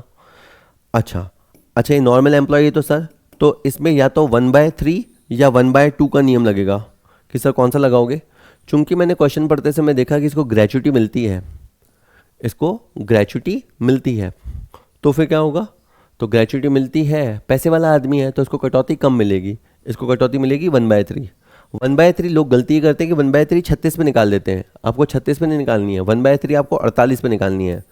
आपको 48 लाख का 1/3 निकालना है और आपको 12 लाख रुपए लेस करना है और 24 लाख रुपया आपका टैक्सेबल होगा। यानी मैं फाइनली बोल रहा हूँ, इसको मिले 36 लाख है पर जब टैक्स लगाने के पर्पज़ से जोड़ा जाएगा तो 24 लाख रुपए जोड़ा जाएगा। इसने पूछा है what will be the taxable amount of commuted pension, तो इसने गलत की कैलकुलेशन। 48 लाख 36, 48 में से 12, 48, अच्छा मैंने गलत निकाला बेटा, सॉरी। 48 का 1/3 16 होता है, 48 का 1/3 16 होता है, तो बाकी कितना बचा 20। हाँ, तो इसका टैक्सेबल होगा कितना, 20 लाख रुपया। तो ये तो 20 लाख रुपए कम्यूटेड पेंशन में से टैक्सेबल होगा और जो उसको 120,000 टुकड़ों टुकड़ों में मिल रहा है 40,000 रुपये महीना, वो तो टैक्सेबल होगा ही होगा। तो बस इसका आंसर बी हो जाएगा। तो होप मैं आपको बातें समझा पाया। ये सारी कैलकुलेशन भी आगे लिखी हुई है और ग्रेच्युटी में से कितना एग्जेम्प्ट होगा उसके भी नियम है। अगर ग्रेच्युटी एक्ट लागू होता है तो उसका अलग नियम है और लागू नहीं होता तो उसका अलग नियम है। चलो, हेलो स्टूडेंट, जब हम इनकम टैक्स पढ़ते हैं तो उसके लिए हमें सबसे पहले इनकम कैलकुलेट करनी पड़ती है, तभी फिर हम टैक्स निकाल पाएंगे। इनकम के 5 मेजर हेड होते हैं। सैलरी हेड पे हमारी बात हो गई, अब हम बात करेंगे इनकम फ्रॉम हाउस प्रॉपर्टी। अगर आपके पास कोई मकान है या कोई दुकान है, अगर आप उसे किराए पे दोगे आपको इनकम होगी, तो जो हेड एप्लीकेबल होगा वो है इनकम फ्रॉम हाउस प्रॉपर्टी। तो चलिए अपन इसके कुछ क्वेश्चन देखते हैं। कुछ टर्म्स जो बार बार काम में आएंगे, इसलिए सबसे पहले समझ लो म्युनिसिपल वैल्यू क्या होता है, फेयर रेंट क्या होता है, स्टैंडर्ड रेंट क्या और एक्सपेक्टेड रेंट क्या। फिर मैं एक क्वेश्चन के थ्रू भी आपको बता दूंगा। देखिए, जिस अपन एक मकान की बात कर लेते हैं, एक मकान हमने किराए पे दिया, मान ये भी लेते हैं कि उसका किराया हमें आता है 15,000 रुपये महीना, तो 1,80,000 मल्टीप्लाई 12 से करने पे 1,80,000 तो हो गया एक्चुअल रेंट। ठीक है, अगेन वो चिड़िया और वही पढ़ाई डिस्टर्ब। खैर, 1,80,000 तो किराया हो गया एक्चुअल रेंट। मिलना है तो रिसीवेबल, मिल गया तो रिसीव्ड। लेकिन इस एक्चुअल किराए के अलावा और भी कई छोटे छोटे फैक्टर्स हमें देखने होते हैं जब हम इनकम टैक्स के हिसाब से कैलकुलेट करते हैं। तो उसमें पहला फैक्टर ये है कि उस मकान की म्युनिसिपल वैल्यू क्या है। व्हाट मीन्स उस मकान की जो लोकल अथॉरिटी है, मतलब जिस एरिया में वो मकान है वहाँ नगर पालिका होगी, नगर परिषद होगा, नगर निगम होगा, वहाँ के कानूनों के हिसाब से इसका एक साल का किराया कितना होना चाहिए, उसको हम बोलते हैं म्युनिसिपल वैल्यूएशन। ये हो गई पहली बात। दूसरा, जैसा मकान मान लो हमने किराए पे दिया है, ठीक है, मान लीजिए 2 मंजिला मकान हमने किराए में दिया है, जिस मोहल्ले में दिया है, जिस कॉलोनी में दिया है, उस मोहल्ले या कॉलोनी में उस 2 मंजिला मकान का किराया लगभग कितना होता है, बाकी आस पड़ोस के लोग किराए पे देते हैं तो कितना चार्ज करते हैं, उसे हम बोलते हैं फेयर रेंट। ठीक है, एक होता है म्युनिसिपल वैल्यू, एक होता है फेयर रेंट। ठीक है, इसके बाद होता है एक standard rent. Standard rent control act हर राज्य में नहीं है, कुछ राज्यों में रेंट को कंट्रोल करने के लिए रेंट कंट्रोल एक्ट बनाया है। तो आप जो भी किराया सोचेंगे, रियल लाइफ में तो भले आप एक्चुअल ज़्यादा ले सकते हैं, लेकिन कानून के हिसाब से जो थ्योरेटिकल किराया है वो म्युनिसिपल वैल्यू और फेयर रेंट में से जो ज़्यादा हो वो होगा, लेकिन वो स्टैंडर्ड रेंट से ज़्यादा नहीं होगा। ये अभी अपन एक क्वेश्चन में देखेंगे तो समझ में आ जाएगा। ठीक है, और इसके अलावा एक्सपेक्टेड रेंट, तो आपने करना क्या है, देखो आपको म्युनिसिपल वैल्यू लेनी है, फेयर रेंट लेना है, इनमें से जो ज़्यादा हो उसको आपको सेलेक्ट करना है। इसके बाद ठीक है, लेकिन जब ये आप सेलेक्ट करते हैं तो ये वाला जो है ये स्टैंडर्ड रेंट को क्रॉस नहीं करना चाहिए, स्टैंडर्ड रेंट को क्रॉस नहीं करना चाहिए। ठीक है, तो ये सब कैलकुलेट करके जिस फिगर पे आप पहुंचते हो, सपोज आप 1.5 लाख पे पहुंचे, तो इसको हम कहेंगे एक्सपेक्टेड रेंट, अपेक्षित किराया। अभी एक्चुअल रेंट की तो हम बात नहीं कर रहे, एक्चुअल रेंट समझना समझाना आसान है। तो ये सारे लिखे हुए हैं, नगरपालिका द्वारा निर्धारित मूल्य म्युनिसिपल वैल्यूएशन, समान संपत्तियों के आधार पर अनुमानित किराया fair rent, rent control act के अनुसार जो मैक्सिमम किराया थ्योरेटिकली बन सकता है वो आपका स्टैंडर्ड रेंट, और जनरली म्युनिसिपल वैल्यू और फेयर रेंट में जो ज़्यादा होता है हम उसे लेते हैं, लेकिन वो स्टैंडर्ड रेंट को क्रॉस नहीं कर सकता। इस बात को ध्यान में रखते हुए जो वैल्यू आती है दैट इज एक्सपेक्टेड रेंट। ठीक है, तो ये क्वेश्चन सीधा ही मिला रखें ताकि आपको समझ में आ जाए। इसके बाद ये है वो प्रैक्टिकल क्वेश्चन जिससे आपको सारी बात समझ में आ जाएगी। सपोज करो कि 2,40,000 रुपये का किराया म्युनिसिपैलिटी वैल्यू है कि इतना किराया होना चाहिए, और फेयर रेंट है 280, तो मैं इन दोनों में से जो पिक करूंगा वो है 280। लेकिन फिर मुझे ये पता होना चाहिए कि ये जो मैं रेंट पिक कर रहा हूँ वो इस स्टैंडर्ड रेंट को क्रॉस नहीं कर सकता। आप जब हाउस प्रॉपर्टी हेड की कैलकुलेशन देखेंगे तो फर्स्ट स्टेप में आपको यही करना होता है, म्युनिसिपल वैल्यू और फेयर रेंट, इसमें से आपको हायर वैल्यू का सिलेक्शन करना होता है, लेकिन सब्जेक्ट टू स्टैंडर्ड रेंट का ध्यान रखते हुए। तो अब आपको 280 लेने का मन है पर 260 को आप क्रॉस नहीं कर सकते, तो आपको यहाँ पे लेना है 2,60,000 रुपये। अब सेकंड क्या, सेकंड में आपको जो एक्चुअल रेंट है वो लेना है। ये एक्चुअल रेंट हमेशा पर एनम फॉर्म में होता है, चाहे मिल गया चाहे मिलेगा। तो यहाँ पे लिखा है एक्चुअल रेंट रिसीवेबल 3 लाख। आप समझ सकते हो कि इनके किराए की रेट 25,000 रुपये महीना दी हुई होगी, इसीलिए 12 से मल्टीप्लाई करके इन्होंने 3 लाख रुपए आया है। लेकिन जब भी आप एक्चुअल रेंट लिखेंगे, अगर आपका कोई अनरियलाइज रेंट है तो आपको वो लेस करना है। जैसे इस क्वेश्चन में अनरियलाइज रेंट है 30,000 रुपया, तो 30,000 रुपया क्या मतलब, आपका किराएदार किराया दिए बगैर भाग गया, तो 30,000 रुपये आपको लेस करना है। तो यहाँ पे हो गया 270,000। यानी जब आप एक्चुअल रेंट लिखते हो तो वो पर एनम होता है, और ये लेते समय आप एक तरह से अनरियलाइज रेंट माइनस कर देते हो। हालांकि उसकी कुछ कंडीशंस होती हैं, वो पूरी होनी चाहिए तो ही आप माइनस कर पाओगे। उसको रूल 4 की कंडीशन बोलते हैं, वो पूरी होनी चाहिए। अब इस क्वेश्चन में कहता है मकान संपत्ति से अपेक्षित किराया कितना है, तो ये जो फिगर आप देख रहे हो ये है आपका एक्सपेक्टेड रेंट, और इन दोनों में से जो हायर वैल्यू है, से फर्स्ट स्टेप और सेकंड स्टेप में से जो हायर वैल्यू है वो है आपकी GAV, ग्रॉस एनुअल वैल्यू, और वो ग्रॉस एनुअल वैल्यू जो कि दोनों में से ज़्यादा है वो है 270,000। इसके बाद आपका मतलब म्युनिसिपल टैक्स माइनस होगा, फिर एनएवी आएगा, फिर डिडक्शंस माइनस होंगी, तब जाके आपका इनकम फ्रॉम हाउस प्रॉपर्टी आएगा। तो ये इन्होंने हमसे पूछा बताओ इसका एक्सपेक्टेड रेंट कितना है और इसका जीएवी कितना है। तो 260 एंड 270 ये हो गया आंसर, बी इसका आंसर रहेगा। ठीक है जी, चलो नेक्स्ट क्वेश्चन देखते हैं। निम्नलिखित का सही से मिलान कीजिए। तो आपने पहला पढ़ा ग्रॉस एनुअल वैल्यू, जो कि अभी अपन ने निकालनी सीखी। नेट एनुअल वैल्यू, तो नेट एनुअल वैल्यू तो मैं बिल्कुल सिंपल बताता हूँ, आपका जो जीएवी आ जाता है जो अभी आया था, उसमें से म्युनिसिपल टैक्स अगर ओनर ने पे किया हो, दो बातें हैं इसमें, ओनर ने और दूसरा है कि पे किया हो, तो आप लेस कर सकते हो, और लेस करके जो वैल्यू आएगी that is called net annual value, या खाली उसको एनुअल वैल्यू भी बोलते हैं, शुद्ध वार्षिक मूल्य या वार्षिक मूल्य उसके बाद आएगा। तो सबसे पहले जीएवी का कैसा आएगा, जीएवी यूँ आएगा, संपत्ति से अपेक्षित या वास्तविक वार्षिक किराया, जो अपन ने स्टेप 1 स्टेप 2 में कंपैरिजन करके लिया। एनएवी कैसे आएगा, जीएवी में से आप म्युनिसिपल टैक्स लेस कर दोगे तो जो आएगा उसे एनएवी बोलेंगे। समझो ये आपकी एनएवी है ना, समझो इनकम होती है, इसमें से फिर आपको 30% स्टैंडर्ड डिडक्शन लेस करने को मिलेगा, और अगर आपने वो प्रॉपर्टी बनवाते समय कोई लोन लिया है तो वो लोन का जो ब्याज होता है वो आपको लेस करने को मिलेगा। तो म्युनिसिपल टैक्स अगर स्वामी ने भुगतान किए हों तो ही आपको लेस करने हैं, अगर आउटस्टैंडिंग रह जाएंगे तो कटौती नहीं मिलेगी, और अगर किराएदार से पे करवाओगे तो भी आपको बेनिफिट या कटौती नहीं मिलेगी। सेक्शन 24 किस बारे में है, गृह संपत्ति से आय से अनुमन्य कटौतियाँ, मतलब कौन कौन से कहीं आप डिडक्शन ले सकते हो। तो आपको याद रखना है कि हाउस प्रॉपर्टी वाले हेड में एक तो आपको 30% का स्टैंडर्ड डिडक्शन मिलता है, और अगर आपने प्रॉपर्टी के लिए कोई लोन लिया है तो उस लोन का ब्याज आपको लेस करने के लिए मिलता है। इसके बारे में कौन बात करता है, सेक्शन 24 इस बारे में बात करता है। ठीक है, तो ये आप मिला लेना। ठीक है, बी आंसर लिया है, पर मेन आंसर यही है, A1 B2 C3 D4। मतलब ये MCQ से ज़्यादा एग्जाम में इतने सिंपल ऑप्शन नहीं आते, एग्जाम्पल में तो आड़े तरह से मिलवाएगा, पर मुझे अभी तुम्हें समझानी है, चीज़ें याद दिलानी है, इसलिए कर रहे हैं। कुछ ज़्यादा ही शोर कर रही है आज तो भाई ये हद हो गई। निम्नलिखित का सही मिलान कीजिए।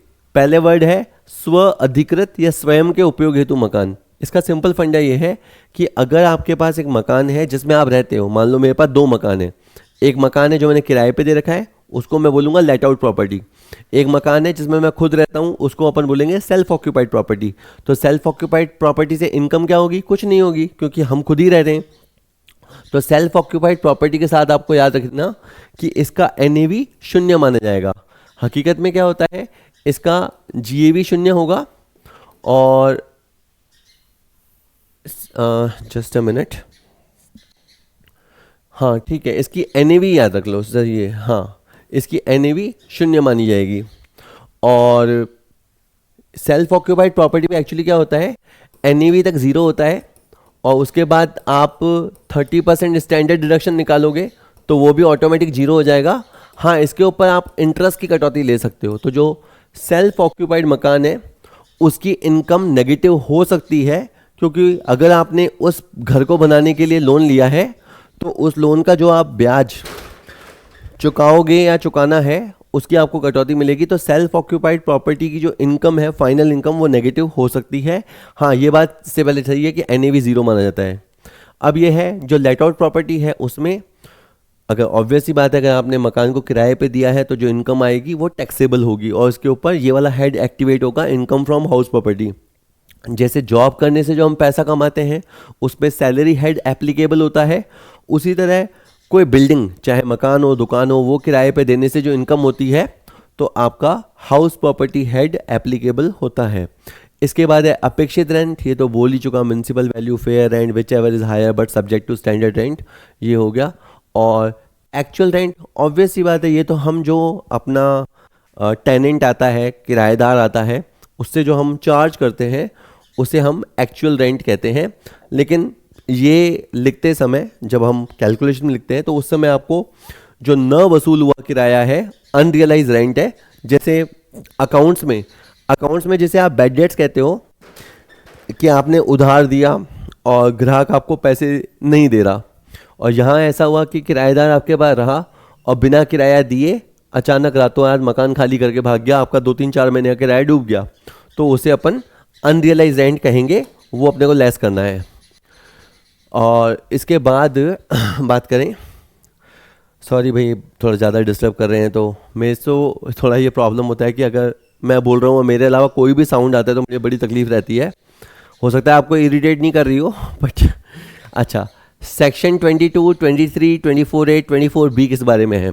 तो अभी अपन ने कहा जैसे 24 इज़ अबाउट डिडक्शंस, कि इस चैप्टर में आपको क्या क्या डिडक्शन मिलेंगे। डिडक्शन मतलब क्या? कटौतियाँ। कटौतियाँ मतलब क्या? जो आपकी आय को काटे।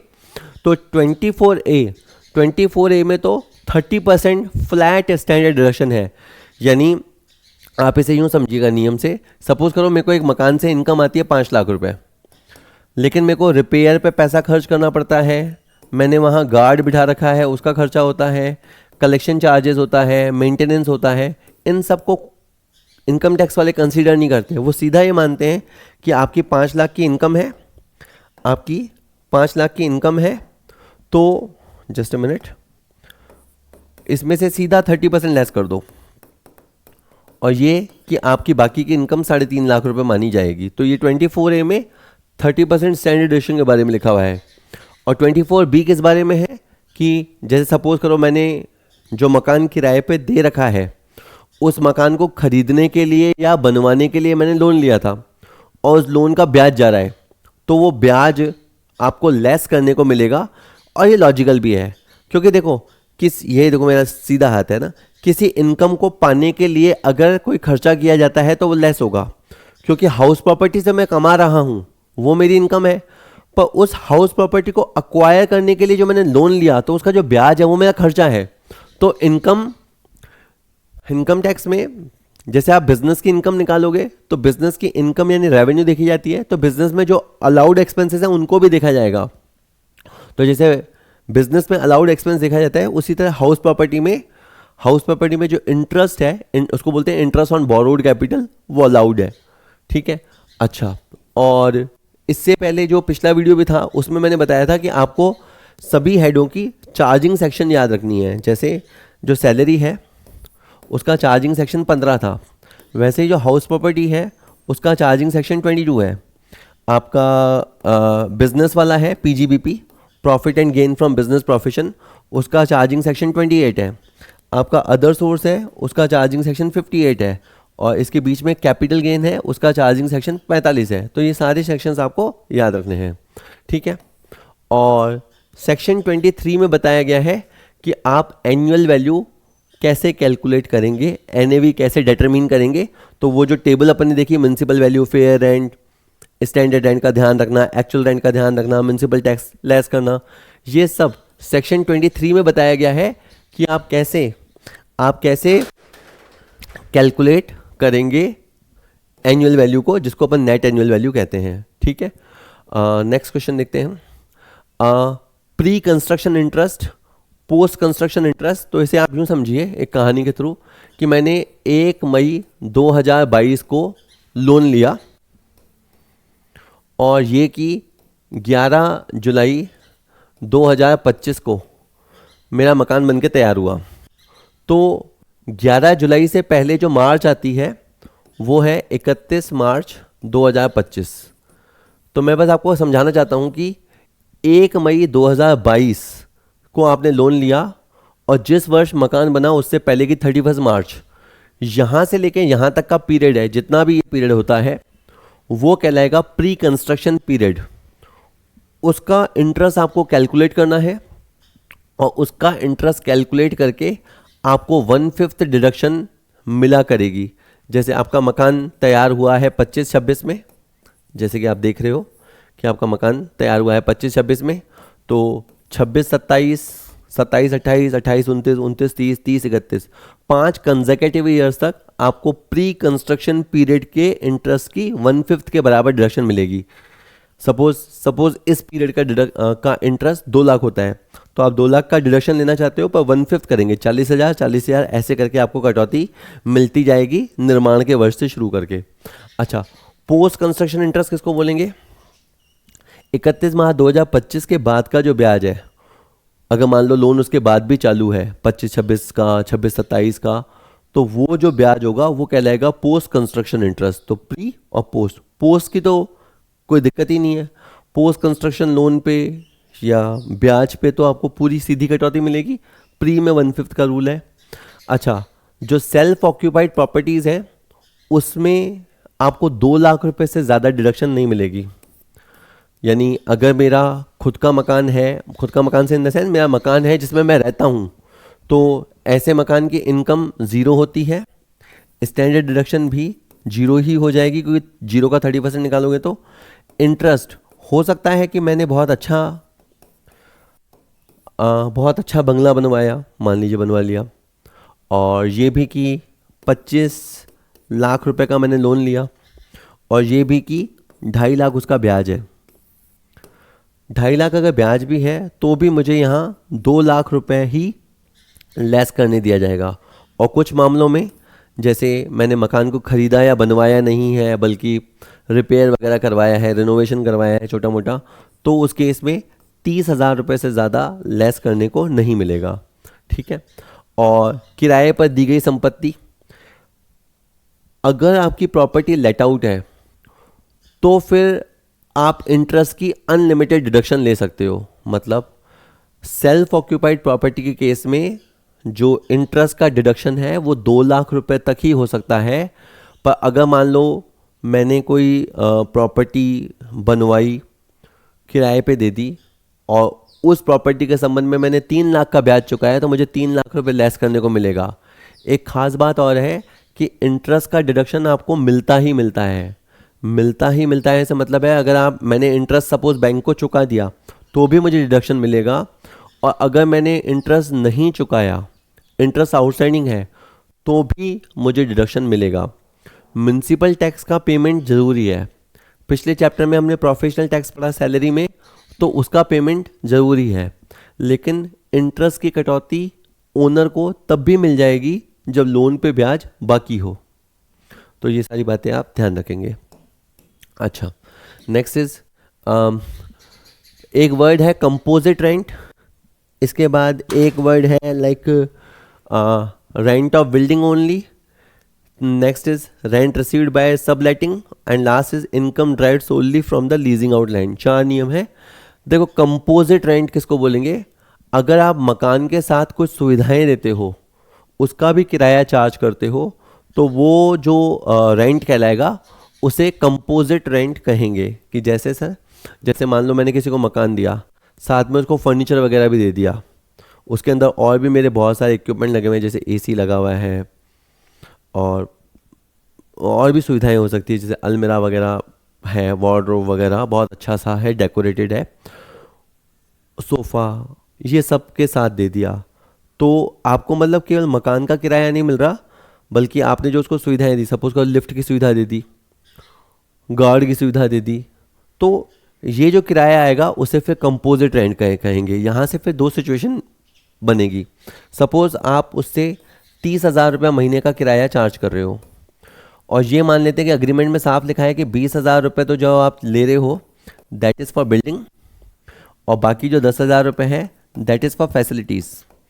अगर ऐसा है तो जो just a minute, hello hello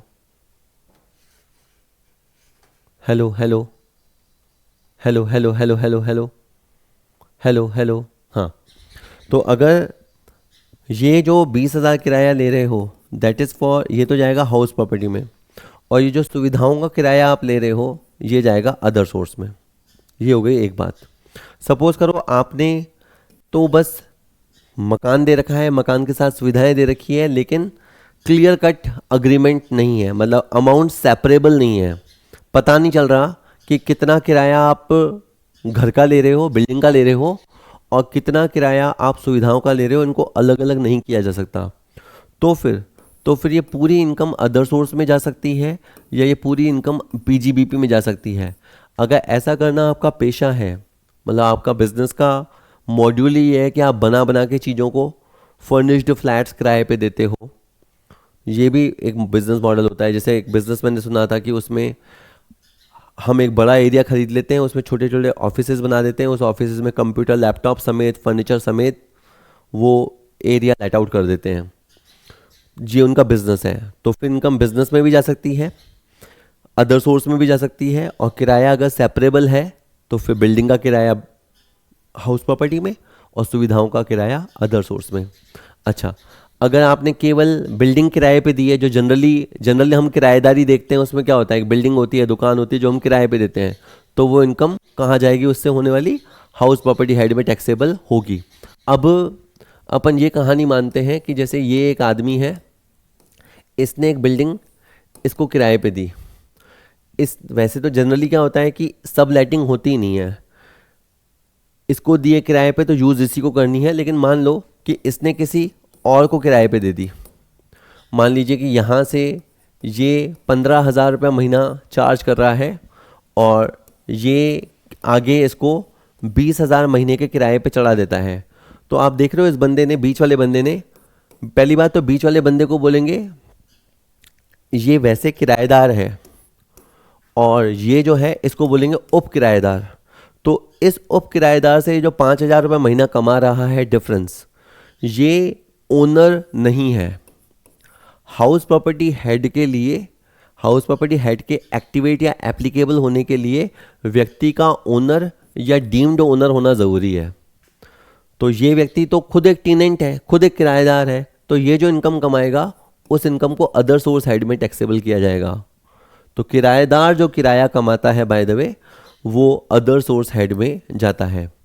इसी तरह से अगर बिल्डिंग की जगह केवल ग्राउंड किराए पे दिया जाता है, तो केवल ग्राउंड किराए पे देने से होने वाली इनकम अदर सोर्स में जाती है। सपोज करो ये मेरे पास एक मैदान है और वो मैदान मैंने किसी सर्कस वाले को किराए पे दे दिया, या किसी को मेला लगाने के लिए किराए पे दे दिया, या मैच खेलने के लिए किराए पे दे दिया, तो ये इस ग्राउंड से जो इनकम आएगी, जो किराया आएगा, कहेंगे तो उसे भी किराया, लेकिन वो किराया अदर सोर्स हेड में जाएगा। यानी एचपी हेड के एक्टिवेट होने के लिए एक तो ओनरशिप ऑफ दैट स्ट्रक्चर ज़रूरी है, और स्ट्रक्चर का मतलब है कि ज़मीन, दीवारें, छत, ये सब होना चाहिए। ठीक है। इसके बाद अपन बात करें, कॉलम आप मिला लीजिए, तो एक है सेक्शन 27, ये बात करती है आपके डीम्ड ओनरशिप के बारे में। कभी कभी आपको लगेगा ये कि कागज़ किसी और के नाम होंगे, यानी जो कानून की दुनिया में है, कागज़ ओनरशिप किसी और नाम पे होगी, लेकिन ओनर किसी और को माना जाएगा, तो वो डीम्ड ओनरशिप होती है। उसे सेक्शन 27 में डिफाइन किया गया है। एक वर्ड है को ओनर।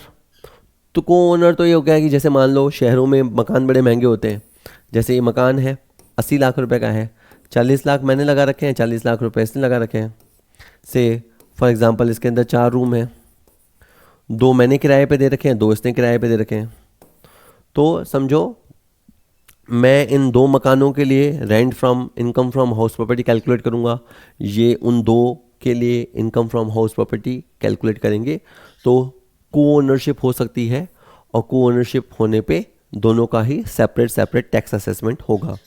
इसके बाद किराएदार क्या होता है, ये तो बच्चों वाली बात है। किराएदार वो जो किराया भर रहा है, वो वास्तविक स्वामी नहीं है, वो केवल उसका उपयोग करता है, उसने उसको ऑक्यूपाई कर रखा है। और वास्तविक स्वामी क्या होता है, वही जिसका मकान है और जिसको इनकम फ्रॉम हाउस प्रॉपर्टी हो रही है और जो टैक्स भरेगा। तो थर्ड और फोर्थ तो कुछ नहीं है। बेसिकली ये डीम्ड ओनरशिप के प्रावधान मैं आपको बताना चाहता हूँ कि अगर जैसे कोई आदमी है, वो अपनी पत्नी के नाम पे मकान दे दे, ठीक है, अभी पति पत्नी अलग नहीं हुए हैं, यूं ही गिफ्ट भाव से या बिना कुछ पैसे लिए पत्नी के नाम मकान कर दे, तो कानूनन या यूं देखें ऑन पेपर तो मकान पत्नी के नाम है, पर इसका किराया जो है, इनकम जो है, वो पति की मानी जाएगी, उसे डीम्ड ओनर माना जाएगा। इसी तरह कोई व्यक्ति अपने माइनर बच्चे को, अवयस्क संतान को कोई प्रॉपर्टी दे देता है, तो ऑन पेपर तो बच्चे के नाम है, लेकिन उसका जो ओनर है वो पिताजी को माना जाएगा। तो इस तरह से बहुत सारे केसेस होते हैं। इसी तरह एक होता है इम्पार्शिएबल असेट्स। अगर कोई अविभाज्य संपदा है, मान लो एक प्रॉपर्टी है, इस प्रॉपर्टी में 3 भाई हैं, और इस भाई के नाम मान लेते हैं पेपर है और किराया आता है, तो इस इनकम का किराया जो है, इनकम फ्रॉम हाउस प्रॉपर्टी, इसी की मानी जाएगी। ऐसे और भी केसेस हो सकते हैं जहां पेपर किसी और के नाम बोलें लेकिन किराया किसी और का माना जाए। अब अपन एक प्रैक्टिकल क्वेश्चन देखते हैं। श्री अमन को पिछले साल यानी गत वर्ष जिसको बोलते हैं 25-26 के दौरान उससे पहले के किसी वर्ष से संबंधित 1,20,000 का बकाया किराया मिला। ठीक है, यूँ समझो कि आज से 4 साल पहले एक किराएदार हमारे यहाँ रहते थे। रेंट बढ़ाने की बात थी, वो माने नहीं और मुकदमा हुआ, कोर्ट केस हुआ और कोर्ट केस के 4 साल बाद फैसला आया और 1,20,000 रुपये जो मेरा अटका हुआ था वो मुझे मिल गया। पिछले चैप्टर में मुझे मेरा सैलरी का एरियर मिला था, इस चैप्टर में मुझे पिछले साल में मेरा अटका हुआ किराया जिसको बकाया किराया बोलते हैं वो मिला। तो इसका नियम यह है कि 30% आपको लेस करना है और 30% लेस करने के बाद जो बाकी इनकम है वो आपकी इनकम मानी जाएगी। तो बाकी का जो 84,000 है वो माना जाएगा। एक और बात है कि अगर मान लो मेरा कोई डूबा हुआ किराया था, किसी ज़माने में मेरे 6 महीने का 120,000 किराया डूब गया था, वो मिल गया, तो उसमें भी ये यही रूल लागू होगा। आपको 30% का स्टैंडर्ड डिडक्शन लेस करके बाकी अमाउंट टैक्सेबल करना है प्राप्ति वाले वर्ष में। एक और बात है, इन दोनों ही मामलों में अगर उस मकान की ओनरशिप चेंज हो चुकी है, मकान मेरे हाथ से निकल चुका है, तो भी कोई फ़र्क नहीं पड़ता। बात यह है कि जब मकान था, जो बकाया किराए की बात चल रही है या अनरियलाइज रेंट की बात चल रही है, वो मकान उस समय मेरी ओनरशिप में था या नहीं, ये मैटर करता है। आज जब वो पैसा मिल रहा है तो हो सकता है ओनरशिप ना हो, तो मुझे परेशान होने की ज़रूरत नहीं है। इस इनकम को आज भी इनकम फ्रॉम हाउस प्रॉपर्टी ही माना जाएगा, भले ही मेरे पास आज ओनरशिप नहीं है। और ठीक है, इस तरह से आंसर होगा। तो एक सी ऑप्शन है जो कहता है कि नहीं अब हम ओनर नहीं है वगैरह वगैरह, तो इस पर ध्यान देने की ज़रूरत नहीं है। ये 10वां क्वेश्चन है, ट्रू फॉल्स होंगे, एक बार देख लो। आपको इनकरेक्ट स्टेटमेंट पहचाना है। किराया नियंत्रण अधिनियम लागू होने पे, रेंट कंट्रोल एक्ट लागू होने पर भी जीएवी मानक किराए से ज़्यादा हो सकता है। देखो, अगर आपका रेंट कंट्रोल एक्ट है तो क्या होगा, म्युनिसिपल वैल्यू या फेयर रेंट में से जो बड़ी वैल्यू है वो चुनी जाएगी, लेकिन ये बड़ी वैल्यू स्टैंडर्ड रेंट से ज़्यादा नहीं हो सकती। लेकिन ये स्टेप 1 है और स्टेप 1 में सपोज करो 2 लाख आया, उसके बाद सेकेंड स्टेप पे एक्चुअल रेंट आता है जो सपोज करो 3 लाख है, तो इसके बाद आपका जीएवी आता है जो कि फर्स्ट और सेकंड में से जो हायर वैल्यू होती है उस बेस पे आता है। तो मैंने क्या पाया, जीएवी जो है वो स्टैंडर्ड रेंट से ज़्यादा हो सकता है। किराया नियंत्रण अधिनियम लागू होने पे भी जीएवी स्टैंडर्ड रेंट से ज़्यादा हो सकता है, ये ट्रू है। उसके बाद है म्युनिसिपल टैक्स की कटौती तभी मिलेगी जबकि उसका भुगतान स्वामी द्वारा संबंधित पूर्व वर्ष में किया गया हो, बिल्कुल सही है। इसमें क्या होता है, ये होता है म्युनिसिपल टैक्स लेस करते समय जितना चुकाओ उतनी छूट पाओ। जैसे अगर हमने मान लो म्युनिसिपल टैक्स 25-26 के अलावा 24-25, 23-24 पिछले मान लो 4 साल का म्युनिसिपल टैक्स हमने एक साथ भर दिया, तो जितना टैक्स हम भरेंगे उतना अपने को लेस करने को मिलेगा, इसमें कोई दिक्कत नहीं है। ठीक है, और standard deduction under section 24A is 30% of the NAV, ये बिल्कुल सही है, ये भी ट्रू है। इसके लिए कुछ करना नहीं पड़ता, लेकिन जब आपको ये कटौती मिल जाती है तो फिर आपको रिपेयर की या लाइटिंग की, पानी का खर्चा, गार्ड का खर्चा, इसकी कोई कटौती नहीं मिलती क्योंकि 30% के अंदर सब आ गया। और municipal taxes are deductible even if they are borne and paid by the tenant, ये गलत है। अगर म्युनिसिपल टैक्स का पेमेंट आपने किराएदार से करवा दिया तो फिर आप उसकी कटौती नहीं ले सकते। तो ये वाला जो स्टेटमेंट है ये फॉल्स है। तो होप थोड़ा बहुत मैं आइडिया आपको दे पाया। चलिए, हेलो स्टूडेंट, इस वीडियो में हम पीजीबीपी हेड कवर करेंगे कि अगर कोई एसएससी बिजनेस से इनकम कमाता है या प्रोफेशन से इनकम कमाता है तो कौन से इनकम टैक्स प्रोविजंस का ध्यान रखना होता है। चलिए सर शुरू करते हैं। पहला क्वेश्चन कहता है एक तरफ लिखा है बिजनेस एक्सपेंडिचर, दूसरी तरफ लिस्ट 2 में एक और लिखा है illegal expenditure, personal expenditure, capital expenditure. Basic बात समझ लो कि यहाँ पे कहीं ना कहीं अकाउंट्स के नियम भी काम आते हैं।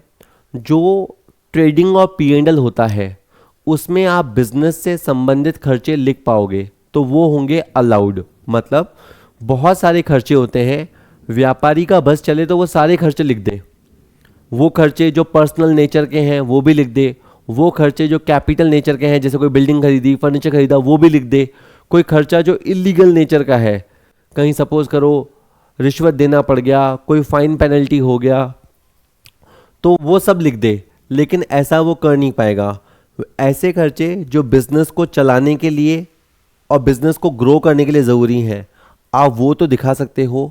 ये वाले खर्चे तो अलाउड हैं, कटौती योग्य हैं। कटौती योग्य का मतलब है उनको P&L में लिखोगे तो जो असेसिंग ऑफिसर है वो ऑब्जेक्शन नहीं करेगा। लेकिन अगर आपने इलीगल एक्सपेंडिचर डाले तो वो उन्हें अलाउ नहीं करेगा, उसको अपन बोलते हैं डिसअलाउड एक्सपेंडिचर। तो ये तीनों ही खर्चे, अगर खर्चा इलीगल नेचर का है, अगर खर्चा व्यापार का नहीं बल्कि व्यापारी के पर्सनल एक्सपेंडिचर का है, तो सेक्शन 37 इनको अलाउ नहीं करेगी। और खर्चा अगर कैपिटल नेचर का है जिसमें किसी असेट्स का क्रिएशन होता है, तो वो भी एक्सपेंडिचर नहीं माना जाएगा। तो ये एक बुनियादी बात थी। अगेन इस चैप्टर के क्वेश्चन भी ऐसे हैं कि मैंने सामने के सामने मिला रखे हैं, कॉम्प्लिकेट नहीं किया है, क्योंकि मुझे चीज़ें समझानी है पहले आपको कुछ एक। अच्छा, कुछ नाम है: वैज्ञानिक अनुसंधान, मूल्यह्रास, व्यापारिक भवन का किराया और प्लांट एंड मशीन की मरम्मत। तो आपको ये पता होना चाहिए कि अगर बिजनेस साइंटिफिक रिसर्च पे खर्चा करता है तो वो खर्चा अलाउड खर्चा है। हो सकता है कि वो साइंटिफिक रिसर्च हमारे व्यापार से संबंधित हो या हमारे व्यापार से संबंधित ना हो, पर वो अलाउ होगा। सेक्शन 35 आपको याद रखना है साइंटिफिक रिसर्च का। डेप्रिसिएशन आप लगा सकते हो, WDV मेथड से ही अलाउड है। जब आप अकाउंट्स पढ़ते हैं तो डेप्रिसिएशन के भले आप 10 मेथड सीख लो, लेकिन इनकम टैक्स में डेप्रिसिएशन आपका इनका WDV मेथड वाला ही अलाउड होगा। और सेक्शन 32 के तहत जो नियम बताया गया है, जो रेट्स बताई गई हैं, उसी से वो कैलकुलेट होगा। ब्लॉक कॉन्सेप्ट चलता है, सारी संपत्तियां जो एक तरह की हैं, जिनकी रेट एक जैसी है, नेचर एक जैसा है, उनको जोड़ के ब्लॉक कॉन्सेप्ट से डेप्रिसिएशन लगता है। बिल्डिंग अगर आपकी किराए पे है, आप उसका किराया चुकाते हो, तो ये अलाउड एक्सपेंडिचर है और सेक्शन 30 के तहत आपको उसकी कटौती मिलेगी। और प्लांट एंड मशीन की रिपेयर अगर आपने कराई है तो रिपेयर भी जेन्युइन खर्चा है, तो अलाउड है। ऐसा कोई भी खर्चा जो व्यापार को चलाने के लिए है वो बिल्कुल अलाउड होगा। सेक्शन 31 है, तो ये सेक्शंस आपको याद करने हैं। ठीक है, चलिए बाकी चैप्टर बहुत बड़ा है, सैलरी जैसे बहुत बड़ा चैप्टर है, ये भी PGBP भी बहुत बड़ा चैप्टर होता है। परिवार नियोजन व्यय, अगर आप अपने कर्मचारियों में फैमिली प्लानिंग एक्सपेंडिचर करते हो, फैमिली प्लानिंग को प्रमोट करते हो, उनको कहें अवेयरनेस फैलाते हो, तो पहली बात तो ये खर्चा केवल कंपनी एसएससीज के लिए अलाउड है। हमें पता है 7 तरह के एसएससीज होते हैं, 7 तरह के निर्धारित ही होते हैं। कंपनी एसएससीज को फैमिली प्लानिंग एक्सपेंडिचर अलाउड है। अगर मान लो मैं इंडिविजुअल व्यापारी हूँ, मेरे पास 5 लोगों की टीम है, मैं उनके फैमिली प्लानिंग पे खर्चा करता हूँ, तो वो अलाउड नहीं है। तो पहली बात याद रखना है कि इस खर्चे की कटौती केवल कंपनी के लिए अलाउड है, अनुमन्य वर्ड हिंदी में। अच्छा, इससे संबंधित धारा है धारा 36(1)(9), ठीक है, तो ये आप याद कर लीजिएगा। और परिवार नियोजन व्यय पे कटौती धारा 36(1)(9) पे के तहत मिलेगी। जैसे सेक्शन 35 थी साइंटिफिक रिसर्च के लिए, सेक्शन 32 थी डेप्रिसिएशन के लिए। अच्छा, परिवार नियोजन व्यय को भी 2 हिस्सों में बांटा गया है, एक तो रेवेन्यू नेचर के और एक कैपिटल नेचर के। अगर रेवेन्यू नेचर के खर्चे आप करोगे तो उसकी पूरी कटौती उसी वर्ष में मिल जाएगी। जैसे मान लो प्रीवियस ईयर 25-26 में आपने से 4 लाख का खर्चा किया जो कि रेवेन्यू नेचर का है, तो पूरा 4 लाख रुपए आप P&L में दिखा पाओगे, उसको असेसिंग ऑफिसर अलाउ करेगा। लेकिन अगर मान लीजिए कि आपने कोई कैपिटल एक्सपेंडिचर किया, कोई भारी भरकम खर्चा किया, फॉर एग्जांपल 30 लाख, आपके पास 100 एम्प्लॉई हैं, 30 लाख रुपए उनके ऊपर खर्चा किया कैपिटल नेचर का, तो आपको 1/5 कटौती मिलेगी। यानी कैपिटल एक्सपेंडिचर भी अलाउड है, पर वो कटौती पूरी एक साथ नहीं मिलेगी, 1/5 कटौती एवरी ईयर मिलेगी। तो ये आपको याद रखना है। This was about family planning expenditure. ठीक है, नेक्स्ट इज निम्नलिखित का सही मिलान कीजिए, पर मैंने अभी तो क्वेश्चन सारे मिलाने वाले रखे हैं। भागीदार का पारिश्रमिक एवं ब्याज, अगर आपकी पार्टनरशिप फर्म है तो पार्टनर्स को 12% इंटरेस्ट ऑन कैपिटल तक लेना अलाउड होता है। और एक बुक प्रॉफिट नाम की चीज़ होती है, उस बुक प्रॉफिट पे उनको रेम्यूनरेशन अलाउड होता है। अगर फर्म लॉस में जाती है तो भी उनको रेम्यूनरेशन एक हद तक लेना अलाउड होता है। ये सब के रूल सेक्शन 40B में लिखे हुए हैं। इससे पता लग जाता है कि कितना मैक्सिमम रेम्यूनरेशन वो लोग ले सकते हैं, पर यह है कि पार्टनर्स ले सकते हैं। ठीक है। एक इसमें भी क्या होता है, जैसे मान लो मैं सोल ट्रेडर हूँ, इंडिविजुअल व्यापारी हूँ, मैं इंटरेस्ट ऑन कैपिटल या सैलरी टू माई सेल्फ नहीं दिखा सकता, लेकिन पार्टनरशिप फर्म अपने साझेदारों को जो ब्याज देती है वो दिखा सकती है और 12% तक इंटरेस्ट ऑन कैपिटल दिखा सकती है। मेथड ऑफ अकाउंटिंग के बारे में सेक्शन 145 में बताया गया है कि income from business and profession निकालते समय या इनकम फ्रॉम अदर सोर्स निकालते समय आप अक्रूअल मेथड भी अपना सकते हो और आप चाहो तो कैश मेथड भी अपना सकते हो, लेकिन कंसिस्टेंसी मेंटेन करनी पड़ेगी। ठीक है। जैसे सैलरी हेड में था ड्यू और receipt which ever is earlier. House property में भी एक तरह से अक्रूअल कॉन्सेप्ट चलता था क्योंकि एक्चुअल रेंट रिसीव्ड और रिसीवेबल। ठीक है। यहाँ पे पीजीबीपी और अदर सोर्स में एसएससी के पास चॉइस है, या तो वो मर्केंटाइल मेथड जिसको अक्रूअल मेथड बोलते हैं वो अपना ले या कैश बेसिस अपना ले, लेकिन फिर कंसिस्टेंटली वही मेंटेन करे। सेक्शन 145 इस बारे में है। नकद भुगतान की अस्वीकृति। एक आप 10,000 का लिमिट याद रख लो कि अगर आप किसी को, एक आदमी को एक दिन में 10,000 से ज़्यादा का कैश पेमेंट देते हो तो फिर वो खर्चा डिसअलाउड हो जाएगा, इनकम टैक्स में वो अलाउड नहीं है। ट्रांसपेरेंसी मेंटेन करने के लिए आपको जितने भी बड़े ट्रांजैक्शन हैं वो कैश के अलावा अन्य मोड, वो चेक हो सकता है, debit card, credit card, electronic payment, उन तरीकों से करने पड़ेंगे। चेक भी काटो तो फिर अकाउंट पे ही चेक काटो। अगर आप बियरर चेक दोगे तो वो कैश जैसा है। तो 10,000 से ज़्यादा के खर्चे पे आपको ध्यान रखना है। ट्रांसपोर्ट बिजनेस में ये लिमिट 35,000 है, वहाँ आप 35,000 तक कैश दे सकते हो, उससे ज़्यादा तो आपको वहाँ पे भी नॉन कैश मोड अपनाना पड़ेगा। तो 40A3 करके जो सेक्शन है वो इसको बताती है। भुगतान के आधार पर कटौती। देखिए, आप कभी सोचिएगा कि P&L के अंदर जैसे हमने लिखा टू सैलरी 5 लाख रुपए प्लस आउटस्टैंडिंग 1 लाख रुपए, आपने अकाउंट्स में ये चीज़ देखी हुई है। ठीक है। अब क्वेश्चन ये होता है कि आपने P&L में सैलरी 5 लाख दे दी, वो भी दिखाई है, और जो 1 लाख आउटस्टैंडिंग है वो भी दिखाई है, क्या 6 लाख रुपया आपको अलाउड होगा? तो इसका आंसर है यस। असेसिंग ऑफिसर सैलरी का खर्चा जो कि बिजनेस के लिए एक ज़रूरी खर्चा है उस पूरे 6 लाख को अलाउ करेगा, लेकिन कई खर्चे ऐसे हैं जो अगर वो आउटस्टैंडिंग रह गए तो वो अलाउड नहीं होते। तो उनके लिस्ट हम याद करके जाएंगे कि ये खर्चे ऐसे हैं कि अगर वो आउटस्टैंडिंग रह गए तो वो अलाउड नहीं होंगे। ठीक है। तो सेक्शन 43B इस बारे में बात करती है। अच्छा, चलिए, तो अब एक तो ये याद रख लीजिए, सेक्शन 40A3, अगर आप कैश एक्सपेंडिचर करते हो और एक दिन में 10,000 से ज़्यादा एक ही आदमी को देते हो, जैसे मैं एक आदमी को 5,000, दूसरे आदमी को 7,000, तीसरे आदमी को 3,000, ऐसे चुट्टा मुट्टा करके एक दिन में 10,000 से ज़्यादा कैश बांट सकता हूँ, लेकिन एक आदमी को अगर मैं 10,000 से ज़्यादा कैश देता हूँ तो वो खर्चा डिसअलाउ हो जाएगा। इसी तरह ट्रांसपोर्ट ऑपरेटर के केस में 35,000 रुपये की लिमिट है। ठीक है। और अभी जो नया इनकम टैक्स एक्ट आ रहा है उसमें क्लॉज 194 है, पर अभी अपन जब फाइनेंशियल ईयर 25-26 और प्रीवियस ईयर ऑब्वियसली बात है 25-26 और असेसमेंट ईयर 26-27 की बात कर रहे हैं, तब तक तो आपको सेक्शन 40A3 याद करना है। अच्छा, सेक्शन 145 मैंने बता ही दिया कि आपको same book of accounts maintain करने हैं, अक्रूअल बेसिस ले लो या कैश बेसिस ले लो। 43B कहती है कि आपके जो भी वैधानिक देयताएं हैं, जो भी स्टैट्यूटरी ड्यूज़ हैं, आप उनका पेमेंट करोगे तो ही P&L में लिख पाओगे, तो ही वो खर्चा अलाउड होगा।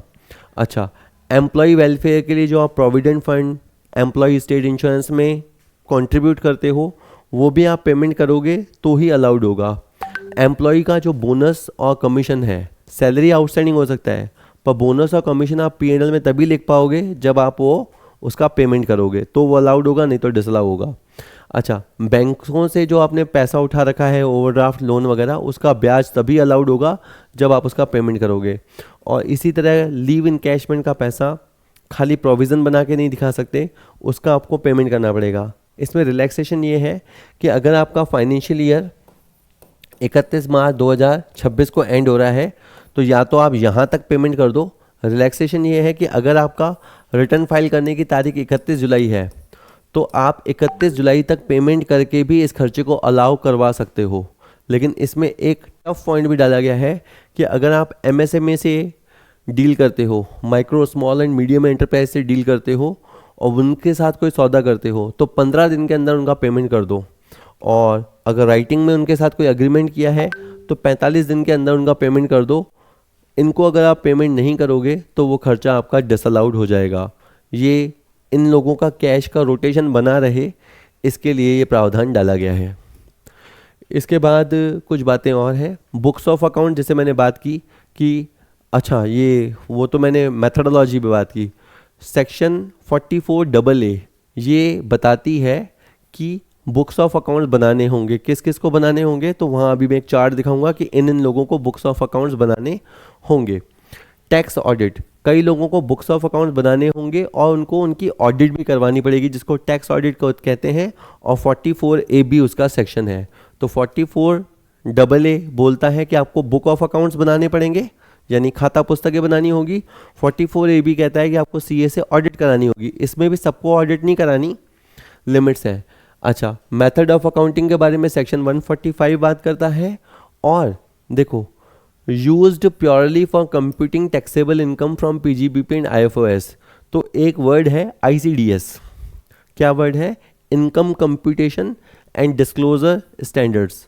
मतलब सेक्शन 145 ये भी कहती है कि आप एक मेथडोलॉजी चुन लो और आपको एक आईसीडीएस फॉलो करना पड़ेगा। और ये बेसिकली बताएगा कि आप अपनी इनकम कैलकुलेट कैसे करेंगे और कैसे उसको डिस्क्लोज करेंगे। जैसे अकाउंटिंग स्टैंडर्ड होते हैं, उसी तरह ये एक तरह का अकाउंटिंग स्टैंडर्ड ही है, but it is about income computation, कि कैसे बिजनेस की इनकम और कैसे आईएफओएस मतलब इनकम फ्रॉम अदर सोर्स की इनकम निकाली जाएगी। ठीक है, देखो एक बार आप इसको समझ लो कि बुक्स ऑफ अकाउंट्स किसको बनाने होते हैं। कुछ व्यापार ऐसे हैं जो स्पेसिफाइड बिजनेस हैं या कुछ खास तरह के प्रोफेशन है, जैसे डॉक्टर हुआ, लॉयर हुआ, आर्किटेक्ट हुआ, इन लोगों को बुक्स ऑफ अकाउंट्स बनाने ही हैं। अच्छा, और अगर ये स्पेसिफाइड बिजनेस नहीं है तो फिर उनको दो लोगों में बांटा है, इंडिविजुअल और एचयूएफ को एक तरफ रखा है और बाकी सारे एसएससीज को एक तरफ रखा है। अब यूँ समझ लो कि पिछले 3 सालों में कभी भी इंडिविजुअल या एचयूएफ को प्रॉफिट 2.5 लाख रुपए से ज़्यादा हुआ है या उनका टर्नओवर किसी भी साल 25 लाख को क्रॉस किया है तो उनको बुक्स ऑफ अकाउंट्स बनाने होंगे।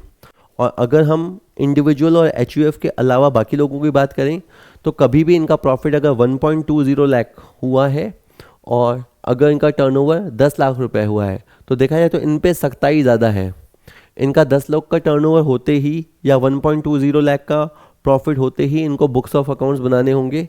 हालांकि इनको कहा है कि आपका 25 लाख का टर्नओवर हो जाए या 2.5 लाख का प्रॉफिट क्रॉस हो जाए, जो भी हो जाए, तो उस केस में आपको बुक्स ऑफ अकाउंट बनाने हैं। रही बात कि ऑडिट किसको करानी है, तो नॉर्मली फिगर याद रखो 1 करोड़ और 50 लाख। जो लोग बिजनेस करते हैं, अगर पिछले साल का टर्नओवर उनका 1 करोड़ को एक्सीड हुआ है, यानी अगर आप प्रीवियस ईयर 25-26 पे खड़े हो, तो इससे पहले अगर प्रीवियस ईयर 24-25 था, तो अगर प्रीवियस ईयर 24-25 में आपका टर्नओवर 1 करोड़ को पार किया है तो इस साल आपके खातों की ऑडिट होगी। या पिछले साल नहीं हुआ था लेकिन इस साल अगर आपका बिजनेस 1 करोड़ को क्रॉस कर गया है तो आपके खातों की ऑडिट होगी। और अगर आप प्रोफेशन में हैं तो 50 लाख रुपए से ज़्यादा की रिसिप्ट होते ही आपके खातों की ऑडिट होगी।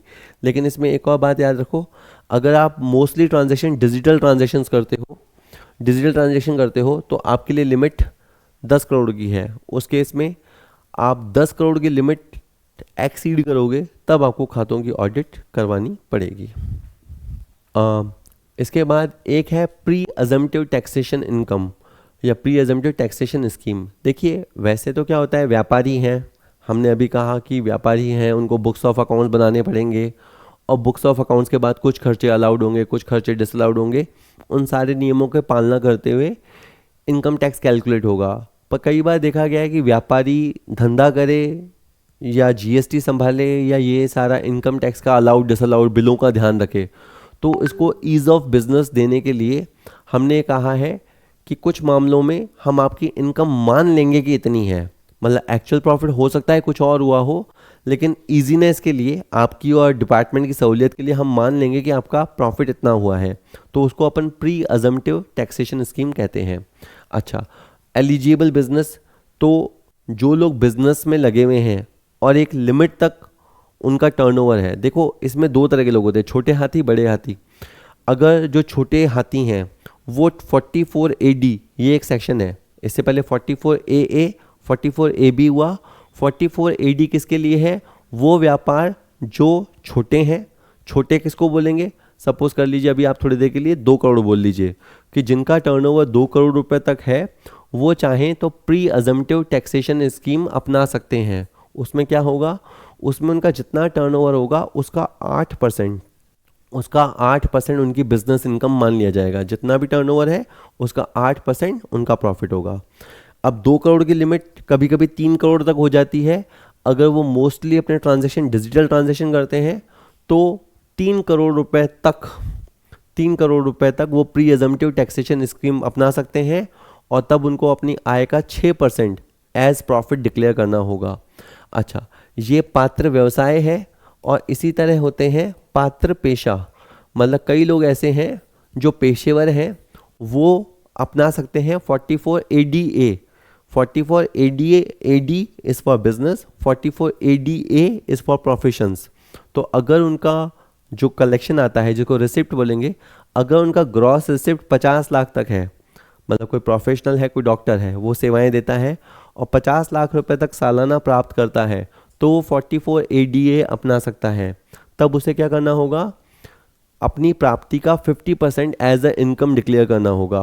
यानी बिजनेस में जहां मुनाफा 8% माना जाता है, प्रोफेशन में जो मुनाफा है वो 50% माना जाता है। और अगर ये प्रोफेशनल भी डिजिटल ट्रांजैक्शंस पे ज़्यादा यकीन करता हो तो 75 लाख रुपए तक भी उसे छोटा हाथी माना जाएगा और 75 लाख रुपए तक का भी ग्रॉस रिसिप्ट होने पे वो 44 ADA ऑप्ट कर सकता है। जो लोग गाड़ियाँ यानी ट्रांसपोर्ट के बिजनेस में हैं, जिन लोगों के पास गाड़ियाँ हैं, खुद की हैं या HP सिस्टम पे ली हुई है, इंस्टॉलमेंट पे लगी ली हुई है, लेकिन जिनका ट्रांसपोर्ट बिजनेस है, खुद की गाड़ियाँ हैं और 10 से ज़्यादा गाड़ियाँ नहीं हैं, यानी 10 तक गाड़ियाँ हैं, तो वो लोग 44 AE अडॉप्ट कर सकते हैं। ये प्री अजम्पटिव टैक्स स्कीम है, वो लोग 44 AE अपना सकते हैं। उस केस में अगर छोटी गाड़ी है तो वो 7,500 रुपये महीना कमा के देती है, ऐसा मान लिया जाएगा। और बड़ी गाड़ी है तो 1,000 रुपये प्रति टन कमा के देती है, ऐसा मान लिया जाएगा। तो ये सारी बातें आपको याद रखनी है, ठीक है। दोबारा वाले रिकैप करके सुन लेना। इसके बाद कुछ वर्ड है business loss, speculation loss, unabsorbed depreciation और नॉर्मल बिजनेस इनकम। तो अगर जैसे आपका कोई समझो, मान लीजिए कि एक मेरा कपड़े का दुकान है और उससे मुझे को 15 लाख का प्रॉफिट हुआ, ठीक है। और मान लीजिए कि एक मेरा जूते का दुकान है और उससे मेरे को 4 लाख का नुकसान हुआ। तो मेरा एक बिज़नेस प्लस में है, दूसरा इनकम बिजनेस माइनस में है, तो मैं इसे सेट कर पाऊँगा। इसको सेट ऑफ करना बोलते हैं। और ये सेम हेड है तो इसको इंट्रा हेड बोलते हैं। तो आप intra head set of business loss का है तो वो कर पाओगे। सपोज करो मुझे 2 लाख रुपए का स्पेकुलेशन लॉस हुआ, ये ब्रैकेट मतलब नेगेटिव है ना। तो अगर मुझे 2 लाख का स्पेकुलेशन लॉस हुआ तो इसे मैं नॉर्मल बिजनेस से सेट ऑफ नहीं कर पाऊंगा। इसमें फिर नियम ये होता है कि जो लॉस सेट ऑफ नहीं हो पाते उनको फिर आप कैरी फॉरवर्ड करते हो। इसके ऊपर पूरा एक टॉपिक है। और स्पेकुलेशन लॉस को आप अगले 4 साल तक कैरी फॉरवर्ड कर सकते हो, यानी अगले 4 साल में जहां आपको स्पेकुलेशन प्रॉफिट हो जाए, इस स्पेकुलेशन लॉस को आप सेट ऑफ कर लेना, अभी तो इसको आगे ले जाओ। एक वर्ड होता है अनएब्जॉर्ब्ड डेप्रिसिएशन, मतलब कई बार आपके प्रॉफिट इतने कम होते हैं कि आप डेप्रिसिएशन तक नहीं लगा पाते। मतलब आपके प्रॉफिट सो लो कि आप डेप्रिसिएशन भी नहीं लगा पा रहे, यानी डेप्रिसिएशन के बराबर जितने प्रॉफिट भी आपके पास नहीं है, तो वो जो डेफिशिएंसी है उसे अनएब्जॉर्ब डेप्रिसिएशन कहेंगे। फिर उस अनएब्जॉर्ब डेप्रिसिएशन को भी आप इस साल कुछ नहीं कर पा रहे तो आप इसे आगे कैरी फॉरवर्ड कर सकते हो और आप इसे इनफाइनाइट पीरियड तक कैरी फॉरवर्ड कर सकते हो। जनरली जो कैरी फॉरवर्ड होते हैं कुछ मामलों में 8 साल होते हैं, कुछ मामलों में 4 साल होते हैं, लेकिन अनएब्जॉर्ब डेप्रिसिएशन को आप फ्यूचर में कभी भी किसी भी हेड से सेट ऑफ कर पाओगे, सैलरी हेड को छोड़ के। अच्छा, और बाकी सारी बात बताई थी मैंने। अगर आपको किसी बिजनेस से इनकम होती है तो वो तो पीजीबीपी हेड में जाएगी। तो एक तो अपने को टॉपिक में समझ में आता है कि कोई इंसान अगर नौकरी करता है तो सैलरी हेड में जाएगा, दुकान किराए पे देके या घर किराए पे देके कमाता है तो एचपी हेड में जाएगा, कोई दुकान या ऑफिस खोल के कमाता है तो वो पीजीबीपी हेड में जाएगा। ठीक है। इसके बाद बात करें, एक सेक्शन है 40A3, इसमें हमने बात कर ली थी कि आपको एक लिमिट तक ही कैश पेमेंट करना है, उससे ज़्यादा का पेमेंट आपको फिर दूसरे तरीक़ों से करना है। तो अगर आपने एक लिमिट को क्रॉस करके ज़्यादा पैसा दिया तो वो पूरा का पूरा खर्चा डिसअलाउ हो जाएगा। इसे आप समझ लीजिए कि अगर मान लीजिए एक व्यक्ति आया, आपके पास जॉब करता है, आपने इसको 18,000 रुपये कैश दे दिया, ये सच में आपने उसको, तो आप क्या करोगे, अकाउंट्स में तो अपन पढ़ते हैं salary account DR to cash, और P&L में जाएंगे और टू सैलरी लिख देंगे। लेकिन आप P&L में तो लिख दोगे, लेकिन इसको असेसिंग ऑफिसर डिसअलाउ कर देगा कि सर कितना, 8,000 डिसअलाउ करेगा क्या, क्योंकि आपने बताया 10,000। नहीं, अगर 10,000 को खर्चा एक्सीड कर गया तो पूरा 18 का 18 डिसअलाउ कर देगा। यहाँ पे ये बात अलग है। एक इसमें धारा होती है जिसमें कई बार व्यापारी अपने रिश्तेदारों को थोड़ा बाज़ार भाव से ज़्यादा पेमेंट कर देता है। जैसे बाज़ार भाव है 12 का, पर मेरा रिश्तेदार है तो मैंने उसको 15,000 पेमेंट कर दिया। उस केस में फालतू हिस्सा, जो एक्सेसिव हिस्सा है, वो डिसअलाउ होता है। लेकिन कैश पेमेंट के मामले में गवर्नमेंट बड़ी सख्त है, पूरा का पूरा खर्चा डिसअलाउ हो जाएगा। 43B कहती है कि वैसे तो खर्चा आउटस्टैंडिंग रह जाए तो भी वो अलाउड हो जाता है, लेकिन कुछ खर्चे हमने बताए, और खास करके MSc में तो बहुत ही सख्त है। वहाँ पे ये कुल मिला के 5 वो जो अपन ने पढ़े, जिसमें गवर्नमेंट का पैसा था और 3-4 खर्चे एम्प्लॉयज़ के थे। एम्प्लॉयज़ का बोनस कमीशन, एम्प्लॉयज़ का सोशल वेलफेयर स्कीम्स, उनमें जो पैसा है वो आप पे करोगे तो ही आपको अलाउड होगा। एक सेक्शन 40B है, ये भी आ गई थी कि आप पार्टनर्स को इंटरेस्ट ऑन कैपिटल और रेम्यूनरेशन दे सकते हो, अलाउड एक्सपेंडिचर है। और एक सेक्शन है 40AIA, ये सेक्शन है कि अगर आप, कुछ खर्चे ऐसे होते हैं जिन पे आपको भुगतान करना है तो TDS काट के भुगतान करना चाहिए। तो अगर आप TDS काटे बगैर भुगतान करते हो तो वो खर्चा डिसअलाउ हो जाएगा। तो जहाँ आपके ऊपर जिम्मेदारी डाली गई है कि सामने वाले को भुगतान करने से पहले TDS काटो, और आप नहीं काटते हो तो फिर आपकी गलती मानी जाएगी और फिर वो खर्चा डिसअलाउ हो जाएगा। ठीक है। इसके बाद है एक ये बहुत इम्पॉर्टेंट रूल है, यहाँ पे भी अकाउंट्स और इनकम टैक्स में अलग होता है। जैसे अगर मान लो कि अपन ने कोई 1 जनवरी 2026 को मान लीजिए कोई बिल्डिंग खरीदी और 31 मार्च 2026 तक उसे यूज़ किया, और मान लीजिए 3 महीने यूज़ किया। ठीक है। तो मान लीजिए 10 लाख की बिल्डिंग है, तो 10 लाख का 10% और उसके बाद 3 महीने का आपका अमाउंट आएगा 25,000 रुपये डेप्रीशिएशन। ठीक है। इनकम टैक्स में ऐसा नहीं होता। इनकम टैक्स में ये होता है कि हम देखते हैं कि हमने असेट्स को कितने दिन यूज़ किया, क्या 180 दिन यूज़ किया। अगर जवाब आया कि 180 दिन यूज़ नहीं किया तो फिर आपको आधा डेप्रीशिएशन लगाना है। जो भी आपकी रेट ऑफ डेप्रीशिएशन हो, जो कि इनकम टैक्स में पहले से प्री डिफाइंड होती है, उसका आधा डेप्रीशिएशन होगा। कि सपोज करो जैसे 10 लाख का 10% 1 लाख, 1 लाख का आधा कितना हुआ, 50,000।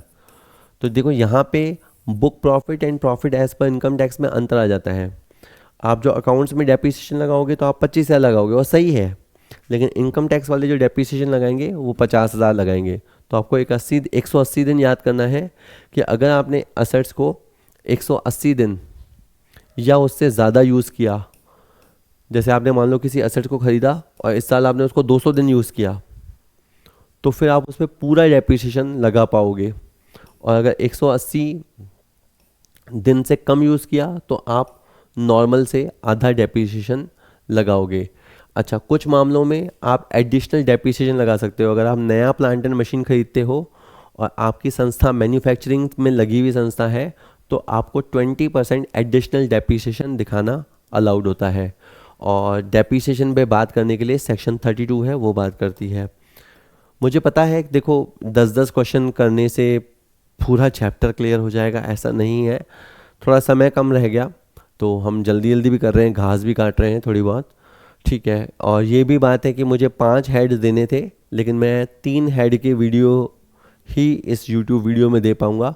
बाकी के जो 2 हेड रह गए, एक आपका कैपिटल गेन और एक आपका अदर सोर्स, उसके वीडियोस आपको ऐप के अंदर मिलेंगे। आप ऐप डाउनलोड कर लोगे तो वहाँ अनलॉक पार्ट में आपको मिल जाएंगे, वो आपको वहाँ देखने को मिलेंगे। ठीक है। इसके बाद कुछ बात है कि 44AD, ये सेक्शन किसके लिए है, मैंने बताया जो लोग बिजनेस कर रहे हैं, बिजनेस का मतलब सिंपल छोटी मोटी दुकान है, कुछ भी है, छोटी मोटी से भी मतलब अब तो अच्छा खासा टर्नओवर है। तो इसमें अगर 2 करोड़ रुपए तक का उनका साल भर का धंधा है, तो आप देख लो इंडिया में बहुत सारे व्यापारी तो एक साल में इससे भी कम धंधा करते हैं। तो उनके लिए ईज़ ऑफ बिजनेस है, उनको सारे बिल वगैरह संभाल के रखने की ज़रूरत नहीं है, इतना उनको इनकम टैक्स का ज्ञान होने की ज़रूरत नहीं है। उनसे केवल सिंपल ये कहा है कि आप अपना सेल रजिस्टर रखो, अपनी सेल्स नोट करो, जितनी सेल है उसका 8% अपनी इनकम मान लो। और अगर अगर वो डिजिटल ट्रांजैक्शन ज़्यादा करते हैं, और जैसे 95% ट्रांजैक्शन उनके समझो एक तरह से ऑनलाइन या बैंकिंग चैनल से होते हैं, पैसे आते समय भी और जाते समय, यानी 3-4% ट्रांजैक्शन उनका कैश में है अप टू 5%, पर मोर देन 95% ट्रांजैक्शन उनका डिजिटल वे में है, तो और ज़्यादा ट्रांसपेरेंसी है। तो ऐसे बिजनेस अगर 3 करोड़ तक का भी धंधा करें तो वो 44AD ऑप्ट कर सकते हैं। और 44AD ऑप्ट करने से क्या होता है, आपका जो टर्नओवर है, जितना भी आपका टर्नओवर है, सपोज मैं सिंपल भाषा में बताऊं कि मेरा टर्नओवर 1 CR है, 1 करोड़ है, तो उस 1 करोड़ का 8% मैं ये कहूँगा कि भाई मेरी इनकम 8 लाख रुपए है, और 8 लाख पर टैक्स नहीं लगेगा, बढ़िया है। अच्छा, और बस ये हो गया 8%। और डिजिटल ट्रांजेक्शन वालों को तो और कहा है, उनको तो कहा है कि आप तो ये करो कि अपनी इनकम का 6% इनकम डिक्लेयर कर दो, हम आपको कुछ नहीं बोलेंगे। इसमें एक नियम और होता है कि अगर कोई व्यक्ति ये कहता है कि मैंने तो भाई 8% भी नहीं कमाया, मैंने तो 8% भी नहीं कमाया है, तो फिर उसे अपने खातों की ऑडिट करा के ये बात साबित करनी पड़ेगी, फिर उसे ऑडिट करानी होगी। तो यानी ये कहते हैं कि अगर कोई व्यक्ति प्री अजम्पटिव इनकम से भी कम इनकम दिखाना चाहता है तो फिर उसे अपने खातों की ऑडिट करानी होगी। 44AD किसके लिए है, प्रोफेशनल पर्सनस के लिए है, कि अगर वो 50 लाख रुपए तक रिसीव करते हैं एक साल में, और जो लोग मोस्टली ट्रांजेक्शन डिजिटल करते हैं तो 75 लाख रुपए तक अगर वो रिसीव करते हैं तो वो 44AD ऑप्ट कर सकते हैं।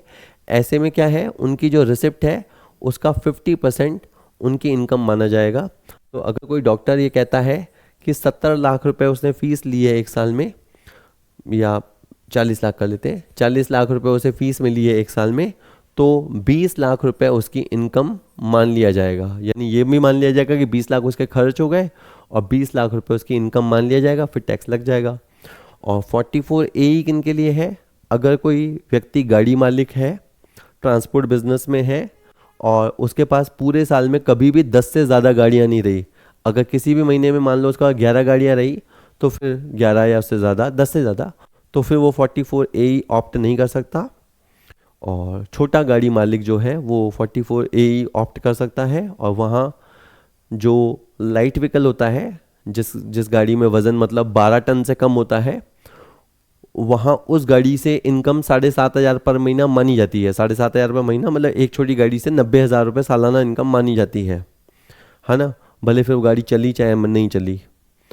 और जो बड़ी गाड़ी होती है उसमें 1,000 रुपये प्रति टन उस गाड़ी से इनकम मानी जाती है, भले गाड़ी ने वास्तव में उससे कम कमाया हो चाहे ज़्यादा कमाया हो। तो ये कुछ बातें हैं आपको याद रखनी है। होप वीडियो आपको यूज़फुल लगा होगा। Thank you very much.